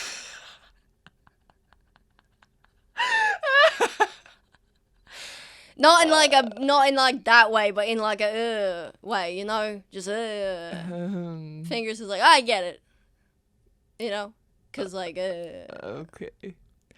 I'm really, honestly, you guys are supposed to be grown-ups, and honestly, I'm not feeling like any grown-up knows what's going on inside their own selves. What are you talking about? Listen, I know you and I and you, we haven't known each other for that long, but I feel like we know a lot about each other, man. I think he's so, gonna too. like kick your foot with his foot. And he's gonna keep kind of playing footsie with you. He's gonna be like, I think we know a lot about each other, and I think I know a lot about me, and now more because now I know a lot about you. You know, Right. and so I think that we all learned a lot about each other, and I think I'm gonna take a nap. Wait. Are you? waiting for clothes to appear before us? It's a little cat nap. You know? Fingers, I'm afraid that if you take a nap, you're not going to wake up for like hours. Lucian's gonna be like, no, he's on the mend. I know he looks like this, but really he is better. Like, for example, Fingers, come here a little bit, sco over, and Fingers is gonna be like, and he's like shuffles over. And Lucian is gonna like do the karate chop on the front of his knee, test his reflexes. And Fingers, like, leg goes backwards. It goes, like, the wrong way. And he's like, well, that wasn't really supposed to happen. Are you sure you're human? I mean, I would have thought, like, this reaction would maybe be for someone a little bit less, sort of, a little bit, well, forget about it. It's probably fine. Yeah, I think it's probably fine. And at this kind of moment, Thalen comes back with, like, armfuls of clothes. And he's gonna kind of, like, drop him on the floor. Well, no, he's not, because he's Thalen. He's gonna gently fold everything and put them on, like, the desk in front of him. And he's gonna be like, okay, chaps, pick... I've got a few selections for each one of you, whatever you feel like going with for the evening. This one, and I'm just gonna grab a random one. That's not for... Oh, fine, I suppose, what you could like, what you like, and... Why would you bring out options that I'm not allowed to choose? No, it's just I have a pile for you specifically. That My I'd selected God. based Okay, where is the pile? It's over here, and he, like, points it towards you. I was gonna rifle through it and put on random articles of clothing. Okay, so when you put on these random articles of clothing, Oh, crap. presumably you have to take off your balaclava. So now you can explain how you do that without being like, I also by have the a way. tail, which is... Oh, that's right, yeah. You already Um, said you were getting naked, so I'll let you go back on it if you want. I think that he's gonna suddenly realize this and be like, "Oh, everybody, look away. You're all adults." Thalen, the moment you started disrobing fully about faced, and Lucian is looking at you, in like the I've seen dead soldiers kind of way. He's just like, there's nothing, no part of that's the wrong voice. There's no part of the human body that I've not already seen. Can you look away, please? Why? I'm Oh, my bad. And he like turned his head, like he had like zoned out, staring at you, and you're still like, hey pal, and he's like, not with it. Yeah. In what state of disrobement were I you? think that he first went to like take off his shirt because doesn't he already have his balaclava off because of the cop? He like took it off, but he like adjusted his hair. Oh, so yeah. Mm-hmm. So I think that he was going to like take shirt off. And then be he was like, wait a minute. Yeah. Got you. Cool. So what did Etheod pick to wear?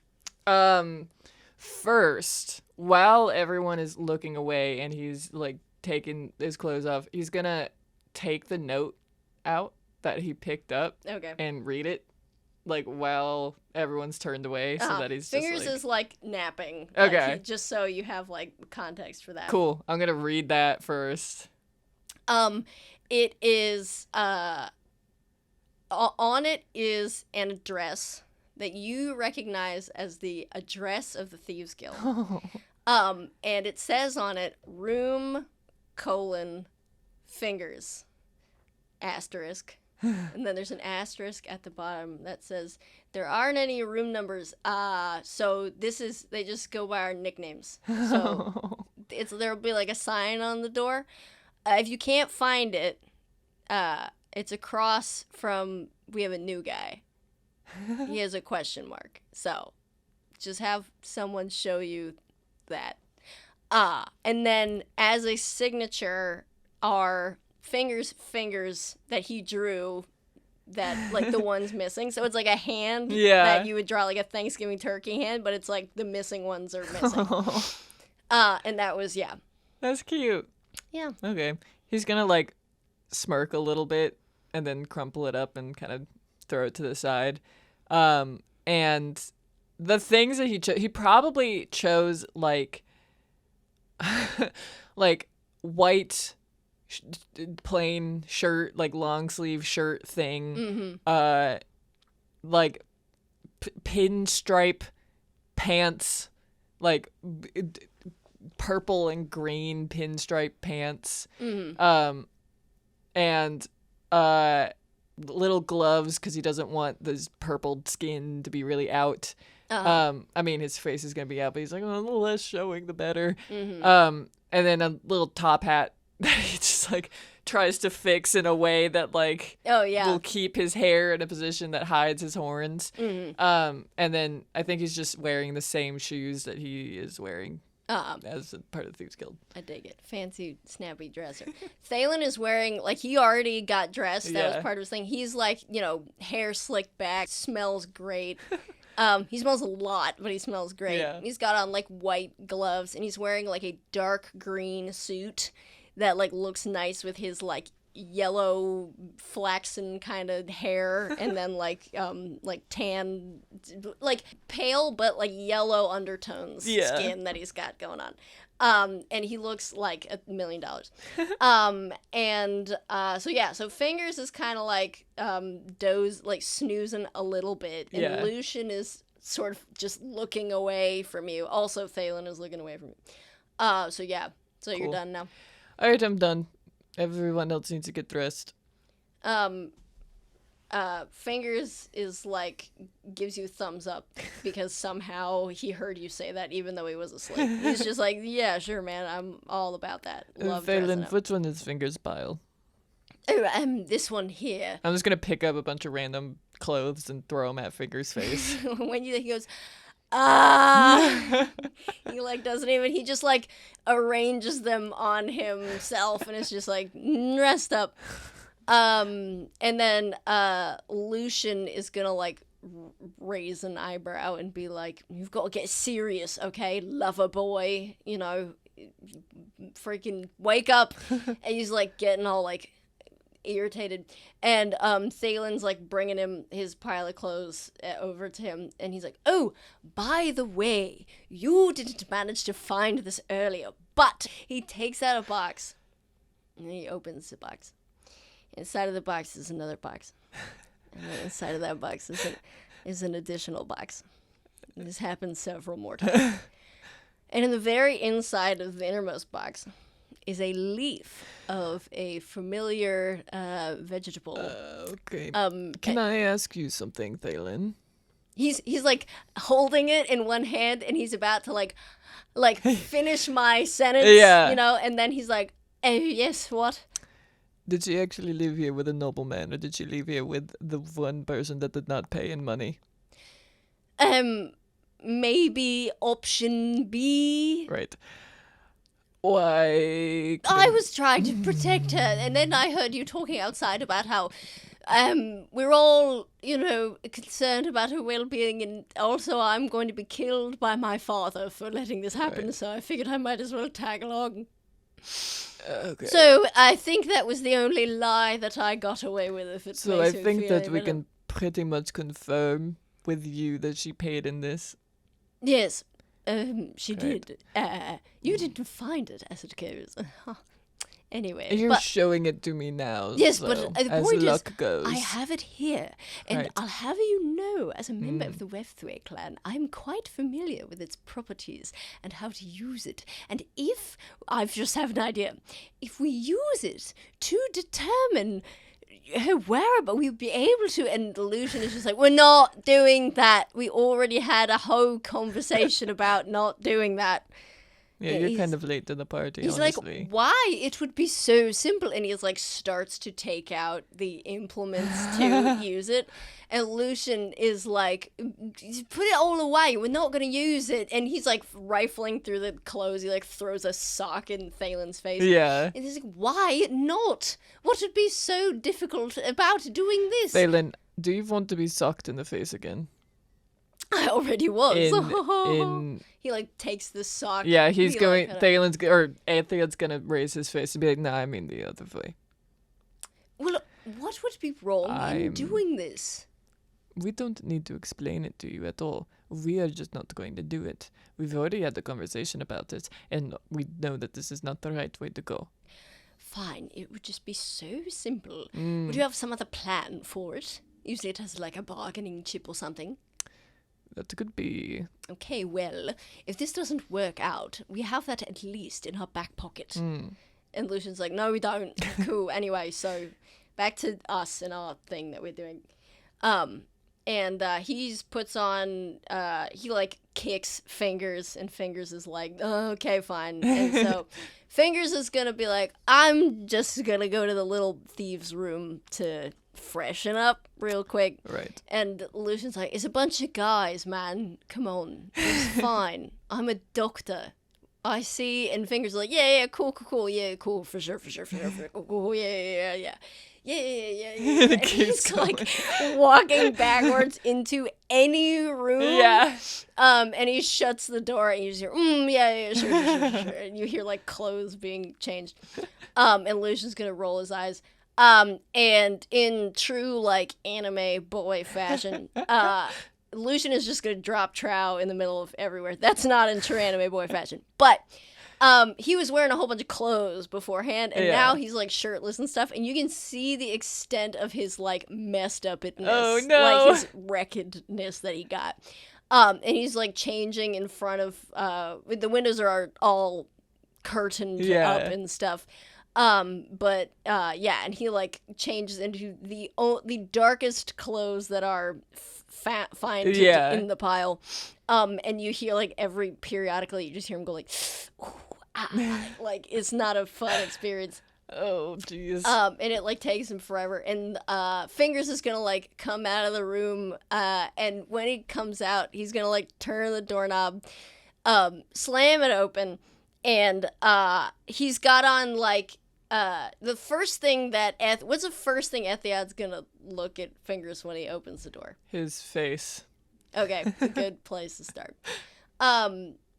Fingers' face has like not seen the light of day in 2 million years. So his skin is like a lightish kind of it's like off purple, like Okay. a mauvey purple, but it's like light enough that it could be just like tan and you're holding your breath type of thing. And he like kind of slams the door open. And when he does that, he like sticks a leg out and he just goes, start spreading the news. And you can see he's got like a beetle back. I can't remember what it's called, like suit. Oh, with the yeah. like coattails. And he's got some like nice slacks and like some shiny black shoes on. And like a hat that is like so, cause like, you know, like a hat, like a fedora type, like old timey fancy looking Yeah. hat, would be like, what decade century is this? All of them at once, would be like, you know, kind of on top of his head. This one is like crammed onto his head Yeah. so hard. And he's got like a pocket square that he didn't know what it was. And Yeah. so it's like kind of fountaining out of his pocket. He doesn't know how to tie a tie, and so it's just like a whatever, Yeah, you know? yeah. And he's just like, I don't think I did any of this right. What but does the rest wow. of his face look like? He's like kind of like he's got really big eyes even for a tiefling. Yeah. Like they're big. And they're kind of like down turned at the corners. And then he's like freckly. Aw. Like freckly guy. He's got like freckles like on his nose Yeah. and like upper cheeks, and then kind of the rest of his skin is just kind of clear. Yeah. And he's got like when you're not really like, he is like kind of like 5 o'clock shadow, but it's not that impressive. And the other reason why it's not that impressive is because he did a bad job shaving it. Like there's like patches and stuff. Like he's like, I don't ever do this. So and his hair is kind of like slightly dark, the same kind of color as his skin thing going on. So it's like slightly darker than that, and so it just kind of looks like he's got like crap on his face, just like smudgy on his face. And he struts out of the room, and he's like, I don't think I did any of this right, and I feel ridiculous. Well, that's not the point. Yeah. Also, his hair is like kind of curly. It's like kind of sticky. Is it like curly? Like mine, where it's kind of long, or is it like? It's like kind of bushy, but not enough to where you would be able to see bangs in balaclava. Yeah, so it's like I cut it myself, and I don't know what I'm doing. Levels. He looks like that one guy from The Thing. You know what I'm talking about? The YouTube thing, Bean or Nut. That was the thing. When he was like, I started cutting my own hair during the pandemic, and I just have that. That's like what he's got going on. And so he's just like, what do you think, ladies? And he like does like a cheeky little shoulder shake. Etheod does like a sarcastic, like, oh, amazing. This is great. So good. I haven't worn clothes. I mean, clothes since like, since before I got here. And, ooh, are you all right there, pal? And like Lucien is just like wincing and like just pulled one arm of the shirt on, and he's like, yeah, I love everything about this day. Keep telling us how great you feel. Like buttoning up his freaking shirt. He's like, yeah, well, how you feeling about the kind of, the togetherness of your situation? I mean, this is not odd for me at all. I wear clothes quite often, actually. Gosh, to think. There's more than one way to steal. Well, I guess the student, how's it go? I guess the student has now the student is the teacher. This teacher is the student now. Okay. Maybe I am the one, maybe I am the one who will be taught something this evening. I'm glad we got that thought out. He takes the thing out of his pocket that he still has, and he starts scribbling something on it. Okay. He's like the big guy. He's gonna want to know about this. Impressive. Is what's the word? Initiative from a new guy. That's pretty. That's. Can we go to the bowl now? Oh yeah, for sure. And then like Lucien is like, we can go, and then he's just like button. Yeah. And so in this smashed up, crashed up liquor store, there is Thalen is sort of just generally, like when you're trying to, let's say a nuclear bomb went off, your house is destroyed, but there's still sort of pieces of furniture around. He's just sort of arranging things so that they look less like a disaster took place. Lucien is like straightening his tie, and as he kind of gets his on straight and is just like raising an eyebrow, he's wearing as black as he could accomplish, and he just has a broken nose and a black eye, and he's just like, by any chance, this isn't like a masquerade ball, is it? And Thalen is like, unfortunately not. How convenient would that be? Thalen, you strike me as the type of guy that would have, like, makeup. Do you? I think that's a bit presumptuous, but I do, as it turns out. I don't know what would make you come to that conclusion. Of course I have makeup. Do we have anything that can, like, make him look a little bit more normal? Well, I don't exactly have his color, which is like a light blue. Oh, like a light gray blue. It's like, I could maybe get some,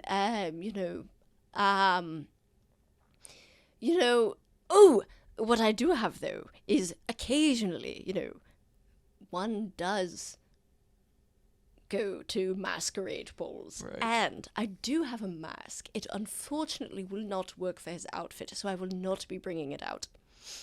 I'm so glad that you told us that information.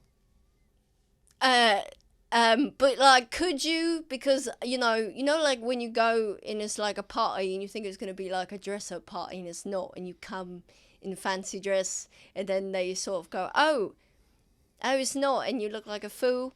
We could play it like that. I was thinking, That is a good idea. Thank you. And then Lucien is just like, oh yes, but unfortunately it would go with your outfit, so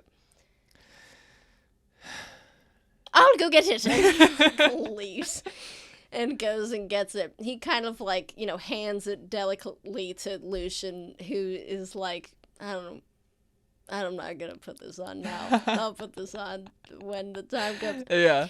And you're all four standing in your disguises in this room, kind of looking at each other, and trying to sort of like think about, okay, we're gonna planning our next move. We're just gonna go to the ball and try and get in based on our ability to disguise ourselves. Yeah. And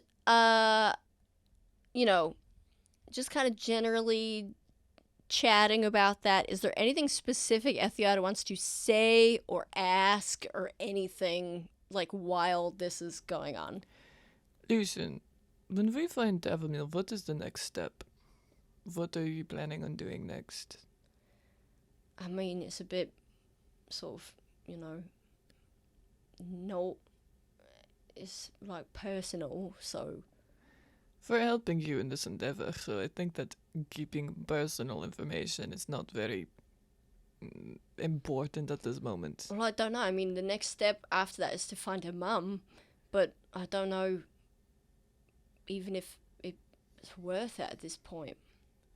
Finding her mum, you don't know if it's worth it. Yeah, because, she's like, I don't know, she's sick, so I don't know what state she'd be in when we found her.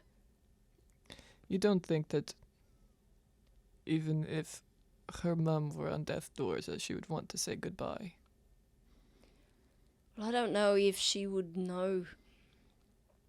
I don't know if she would know even who she was. You don't know if her mum would know who she was. No. Look, when you can't sleep, you can't remember things. Okay?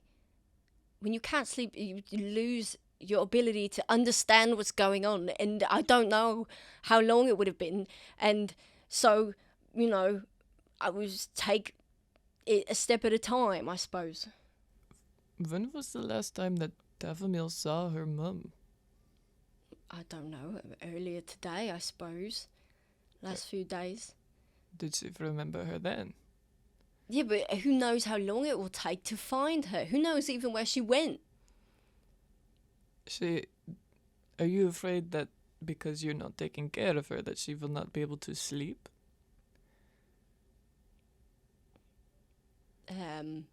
Yeah. So, Why are you afraid of that? What exactly is wrong with her mum? roll a perception check. Okay. 16. When you, as you're having this conversation, you can see Lucien kind of like glance over at something while you're talking. Wait, okay. And, do you look? Yeah. Okay. The thing that you see is Thalen kind of between his beloved fingers twirling the leaf of water clary. Is that the person that you've seen the bad things happen to? I didn't know it was gonna happen. He's been really prickly, and now Yeah. he's kind of just like, I didn't know. I knew what it did. I knew how you could use it, but I knew also it was a painkiller. Right. You can make it into one, and we had some. I don't know how Tavumile even found it in the first place. But we had some, and so, medicine is expensive. And when her mum got hurt, it just seemed like the best idea at the time, and then I suppose it wasn't. Well, I can't say that it is your fault. You know, sometimes people do things out of desperation, and then it ends up haunting them later. Well, I mean, you know, How did she get hurt? I'm laughing because I'm gonna say what the role was. I'm not gonna. Why do you need to know everything? Curious? Why not tell me? We're all sneaking into a bowl together to find this person. It's not like we aren't already doing stuff that is, I guess, illegal, honestly. We're just wasting time here. What we should be doing is talking about our next moves. I feel like Tavumile should be a part of that conversation. It is her mom, after all. Well, fine. The point is she got hurt and I messed up, and now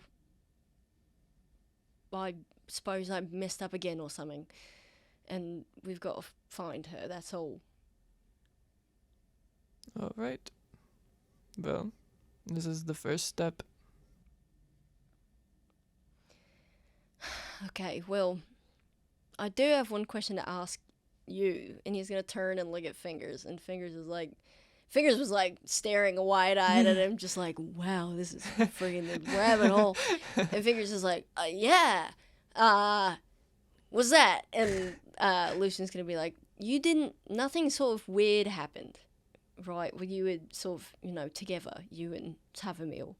And Fingers is like, define weird. I mean, the pasta, I had never, it was a little bit, it was out there, my mom is kind of, and Lucian's like, pasta, and he's like, oh, well, you mean like, I don't get it, and Lucian's like, I mean with Tavumile, like, you didn't feel sort of, she didn't look funny, or you didn't feel sort of like, the ground shake or anything. And he's like, oh, well, I felt that earlier today, but not when I was with her. And Lucien is just like, okay, well, good to know. What? Wait. What? What kind of question is that? What are you expecting to be weird about her? Does she also use this? Oh, Tavum, I don't think so. I mean, she have no reason to. But it's not like that. I'm sort of, you just forget about it. You don't have to worry about it. Absolutely not. Absolutely Fingers not. was like, okay, and then when you went absolutely not, he was just like, no, we're not gonna. And then Thalen is just like, sort of like, kind of observing this from a meta perspective. Yeah. Being, I really don't know if I'm sort of that interested in her after all, but okay, I guess there's a lot happening. So yeah, Etheod's like, Absolutely not. We're going to drop the secrecy and the vagueness of this situation, because honestly, if we're going to do this effectively, we need to know what we're getting into. Roll persuasion. Okay. 10. Meets it, beats it. He's like, look, if you don't want to help me find her, I'll go find her myself. We never said that we weren't going to help you find her. Well, then stop prying into personal Stop things. saying stuff vaguely and then not finishing what you were going to say. It's pertinent to the situation. So if it's pertinent, then why aren't you finishing what you're saying and explaining yourself? Roll persuasion with advantage. 18. Okay, freaking. I'm gonna say how explain to me. He rolled a crap. What was it? A 9. Okay. Explain to me how you are dominating this situation. Like, what is it that Etheod is doing that is making it, why? Explain the 18. Like, how does that manifest? I think that Etheod's voice gets a little bit more like stern and monotone, and he's like staring Lucien in the eyes. And I think that he's like trying to convey, like, if you actually care about her, you are going to do everything possible to try and help her. And like he's trying to like give that message across with his seriousness, and also trying to be like, I'm not just curious, I need to know this. Yeah, so Lucien, like, when you say that, I'm gonna say, too, and you can veto this, you get in his face a little bit. Yeah. And he's just kind of like, and he does that, like, 2 hands in my hair, like, grab Yeah. hair, and then he, like, drags his hands back over his face and goes, I don't know what happened, okay? But there was an earthquake, and, I was trying to find her. Cause she's, you know, she was on the 3rd floor. Her room's upstairs, and, you know, her mum was hurt, and I didn't know where she was. I was trying to find her in a house, and as he's saying this, he's like walking towards you, and like hands open, and he's just like, I'm fully body language is open, and he's like, I didn't know. I went upstairs, and she was saying something to someone, you know. She makes potions, and sometimes it's fine and sometimes it's good, and then sometimes it goes kind of strange. And so I got to the door, and I just opened it, and she was in the middle of a room, and she was saying something sort of like in a made up language, I don't know, and she was soaking wet just from head to toe, and her eyes were just glowing, and I could feel, you know, the ground shaking, and everything was shaking, and she was in the center of the room, and she turned to look at me, and everything it just sort of stopped. And I sort of, you know, I said to her, are you okay? What's going on? And she sort of looked at me. She didn't know what I was talking about. And then she sort of started crying. And I don't know. Ever since then, everything's been strange. And she couldn't grow anything in the fields because they're all flooded, you know. And now this has happened. And so now you know everything. And he's like going to shoulder push you backwards, like there's a wall behind you. He backed you up into a wall, and he's trying to like bounce you off the friggin' wall. I'm just gonna let him. Okay. Yeah. You don't take any damage. You just that happens. All right. Understood. I don't know what any of that means, honestly. I don't know if you're even sane, honestly. What kind of stupid liar would I be to come up with something like that? I don't know. Like I said, desperate people. I mean, she didn't mention it, and he like turns to Fingers, and Fingers is like, no. I think I would remember. And he's like, I never told her. Do you think that she remembers it? No, I mean, when I asked her the first time, and then, you know, her mum was hurt, and... Is that when her mum got hurt? Yeah, and it was, you know, she wasn't going to die. She broke her leg, and, you know, Tavumile sort of... I told her that something had happened, and she asked me why, and I, you know... It was weird, like it wasn't her I was talking to before. And so I just couldn't tell her, you know, it was wrong. It felt wrong. I felt like she wouldn't understand, and so I didn't.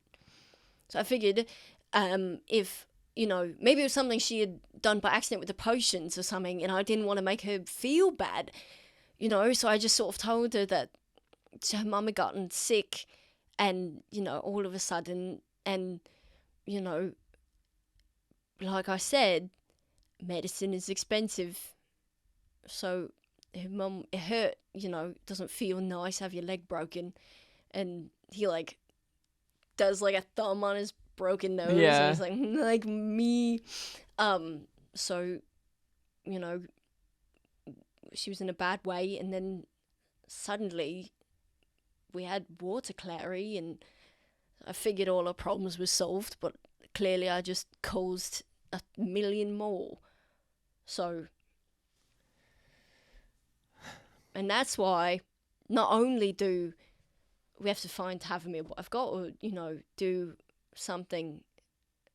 It's my fault, you know, not the earthquake part, but her mum being sick part.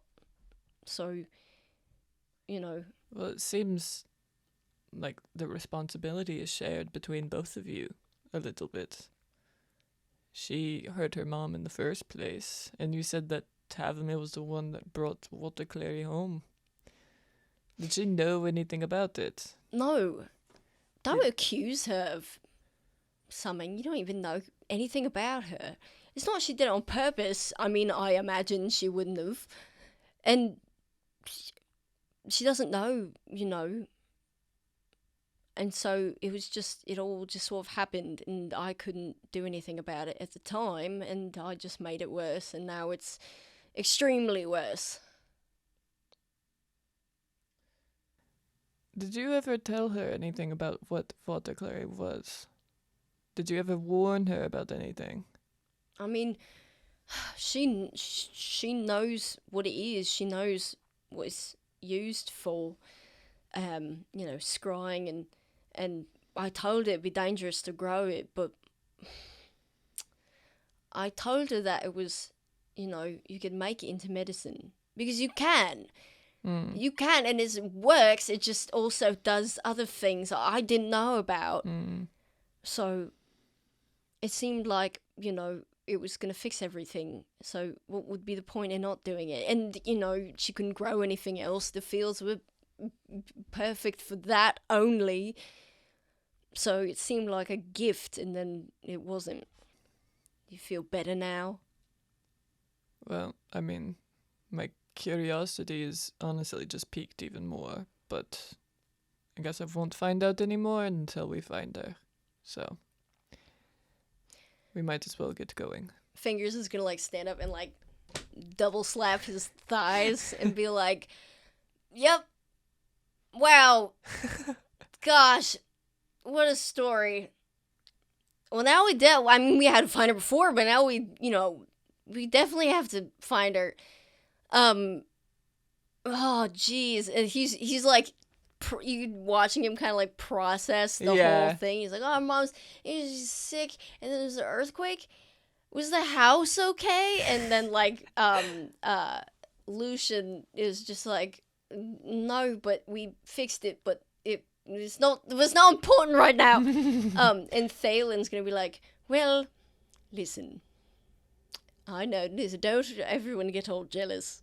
I was gonna go on a date with her. But it seems like there's something a bit more pressing, so I relinquish my date with her tomorrow for the greater good."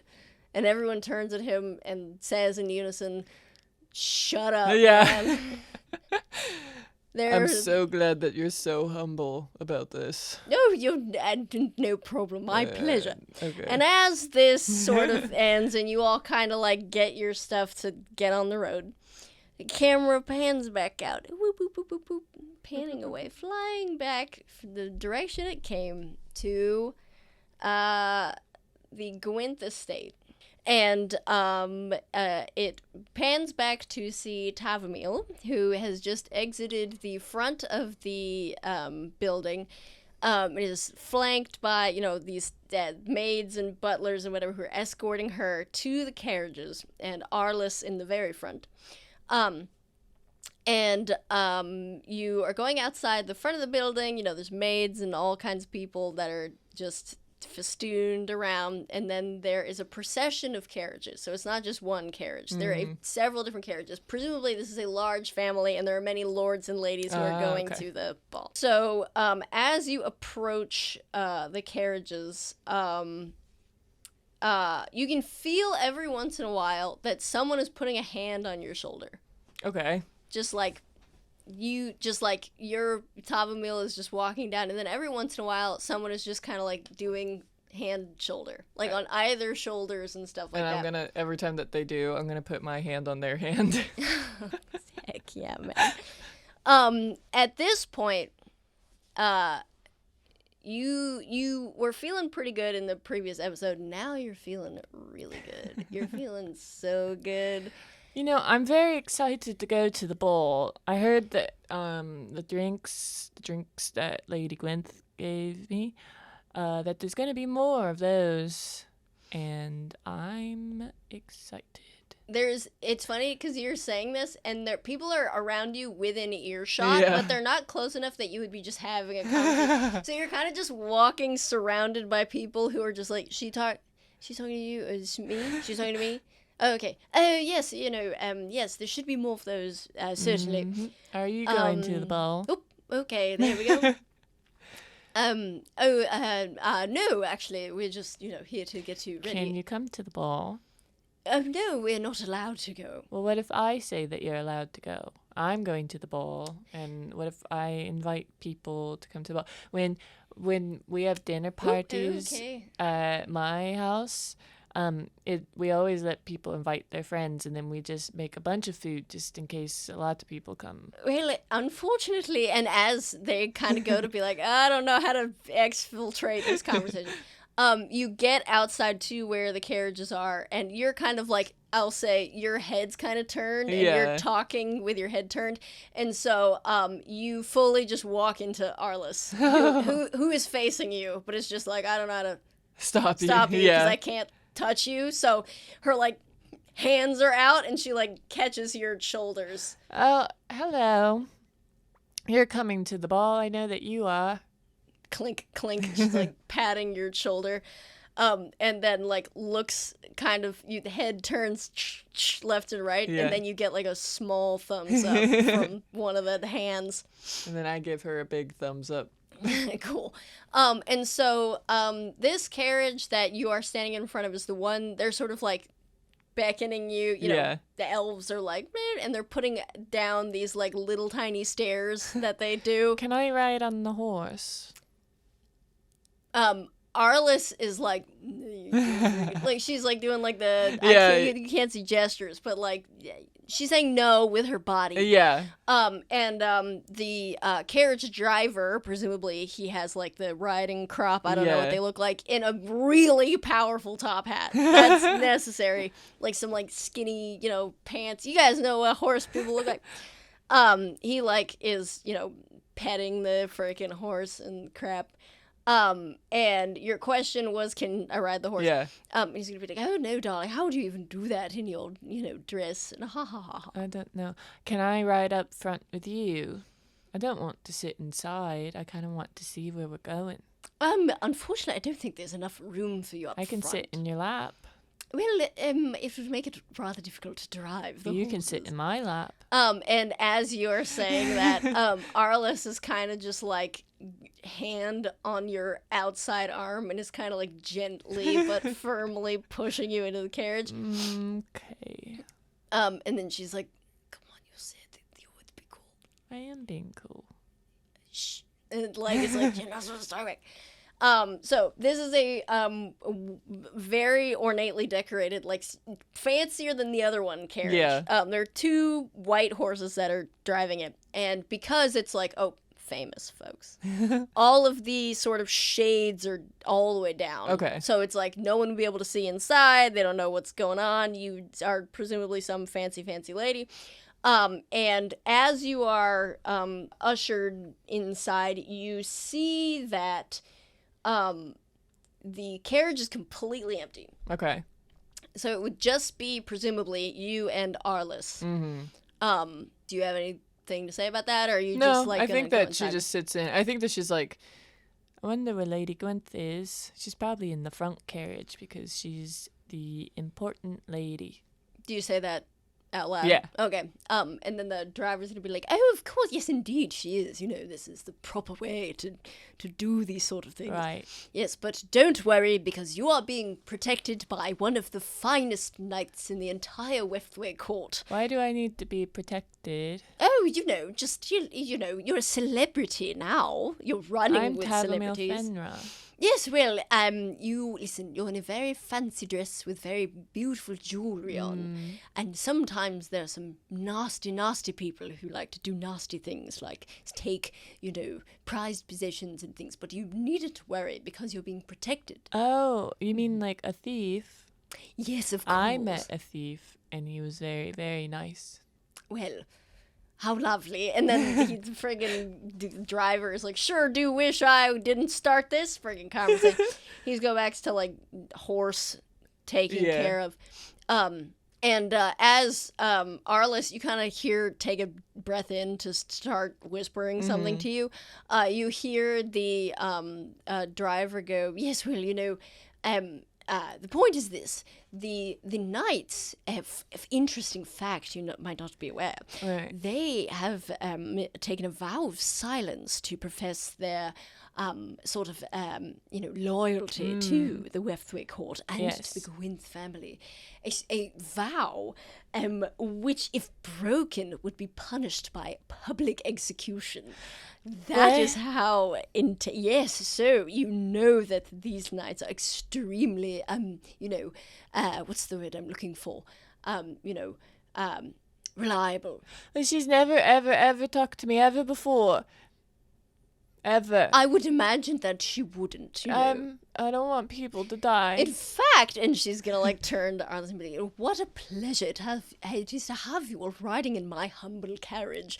And Arliss is gonna look at you and look back at the guy and give him a little lean and a thumbs up and be like, "Yep." He's gonna, "Oh, I suppose you can't respond," ha ha ha, and turn around and keep doing this horse stuff. That's scary. I talk a lot. I don't think that I could ever be a knight. I would die right away. Well, it's a good thing you're not. Anyway, we're about to get ready to go, so, fasten your safety belts. We don't have any. This is a carriage. And then they sort of shut you in, shut the door, take the stairs away, and you can't see anything because you're just in this carriage with the shades pulled down. And you are riding along in the carriage, clunk, clunk, clunk, clunk, to the, ball. And, as you're kind of riding along, Arliss is just sitting there, you've never seen a suit of armor sweat before, but she's just like, "Oh, man, no one heard me say anything, right? Freaking, I didn't think this was gonna be such a big thing, if I get caught, you can feel the, waves of tension. Yeah, I think I'm gonna Arliss. lean close and be like, Look, don't worry. I'm not going to tell anyone. If anything, I'll say that you've never talked to me before. Friggin' Arliss is just bang, clink, clink, clang, clink, just being how do I communicate to you that this is the worst thing as I explode the desk with my knee? And as you're kind of driving along, you start feeling, you're feeling pretty good before. mm-hmm. You're feeling really good. And you start feeling just a little bit, maybe you want to take a nap or something like that. How long do you think that the ball is? I kind of want to go to bed soon, and I don't want to stay out too late. Arliss is who's she talking to? When the dentist asks you a question, you're like, she's like, and she's just leans back in the chair, hopefully she will actually fall asleep. Go ahead and roll a Constitution save. Disadvantage? Oh, yeah. 11. Okay. You start feeling a little bit more sleepy. Arliss is if I yawn, does that break the... She's looking over at you and looking around. Mm-hmm. She's like, how long is this freaking carriage ride gonna be? I got a bet to succeed on. Do you have anything else that you want to say? It's been a few more minutes. You're literally sitting in silence. Unless you have something specifically you want to do. I don't think so. I think that, she's just, absentmindedly playing with, her dress and, pulling threads and playing with her jewelry, maybe taking off one of the clipped earrings and just kind of, looking at it and dangling it around. Just, messing up the perfect that they prepared. Yeah, exactly. Just fully, I'm bored. Yeah. Time to take this all off before we get there. Go ahead and roll a perception check with disadvantage, Okay. and then a con save with disadvantage. 5 for perception, 12 for constitution. Okay. Time does not exist for you. Okay. You have no concept of time passing. Okay. You're forever, you've been in this carriage since the day you were born, and you've never been anywhere else in your entire life. Yeah. And as you are kind of becoming aware of that fact, you can feel kind of Arliss like shifting her weight a little bit and like, you know, looking around and doing whatever. Mm-hmm. You start feeling really sleepy. And suddenly one of your eyes shuts and then the other eye shuts. And then you try to open them and it doesn't work. And you just kind of drift away on a cloud, dreaming about vegetables and your house. What was that? Eggplant. Right. Perfect. And you're asleep, Celery. fully knocked out. And while you're asleep, Arliss kind of looks over and it's just like, oh, okay, she's asleep. Kind of weird. I mean, you know, I guess maybe because she's not used to drinking or something. I don't know. Well, I feel like it's been... This is her thoughts, Yeah. just for the record. I feel like it's been... They said 30 minutes. It has to have been 30 minutes. I mean, what? And she's like, takes two fingers, kind of hooks them around the side of the shade. Yeah. And you can see this happen. Maybe not you as Tavumile, Yeah. but you can see this happen. She kind of pulls the shade to the side and it's just like, okay, well, I don't see the venue, but wait a minute. When we came into town, this is the way we came. Are we going back the way we came? And she turns her head. You can hear the suit of armor like making noise as it turns, and she goes, "That's the mayor's house. We're going past the ball. What is going on?" And she's gonna take her hand out and put it on your shoulder, top of your shoulder, and she's gonna like give you a little shake. And she's gonna keep shaking. Oh no! Wait, hold and on. as she's shaking you, you're fully ragdolled. No, You I are just realized. Fully ragdolled out. Like you look. If she couldn't hear you breathing and whispering eggplant, she would fully think that you were dead. Oh no! She's shaking you, and she kind of like is like, well, you know, I guess I have a few options here. And as she's like, she looks at you, who is like eggplant, and she sees the carriage driver, who could, if she talked with any meaningful volume, could fully hear her. Okay. I mean, clip, clop is what's going on. And you can see this. She presses her head to the back of the helmet. There's weirdly a lot of space. I mean, she's a dwarf in a giant freaking suit of armor. She presses her head into the back of the armor, and she looks down at you. You're looking up at her, and she goes, "Something is going on. The girl is not waking up, and we're driving past the ball. Oh! What should we do?" What do you say?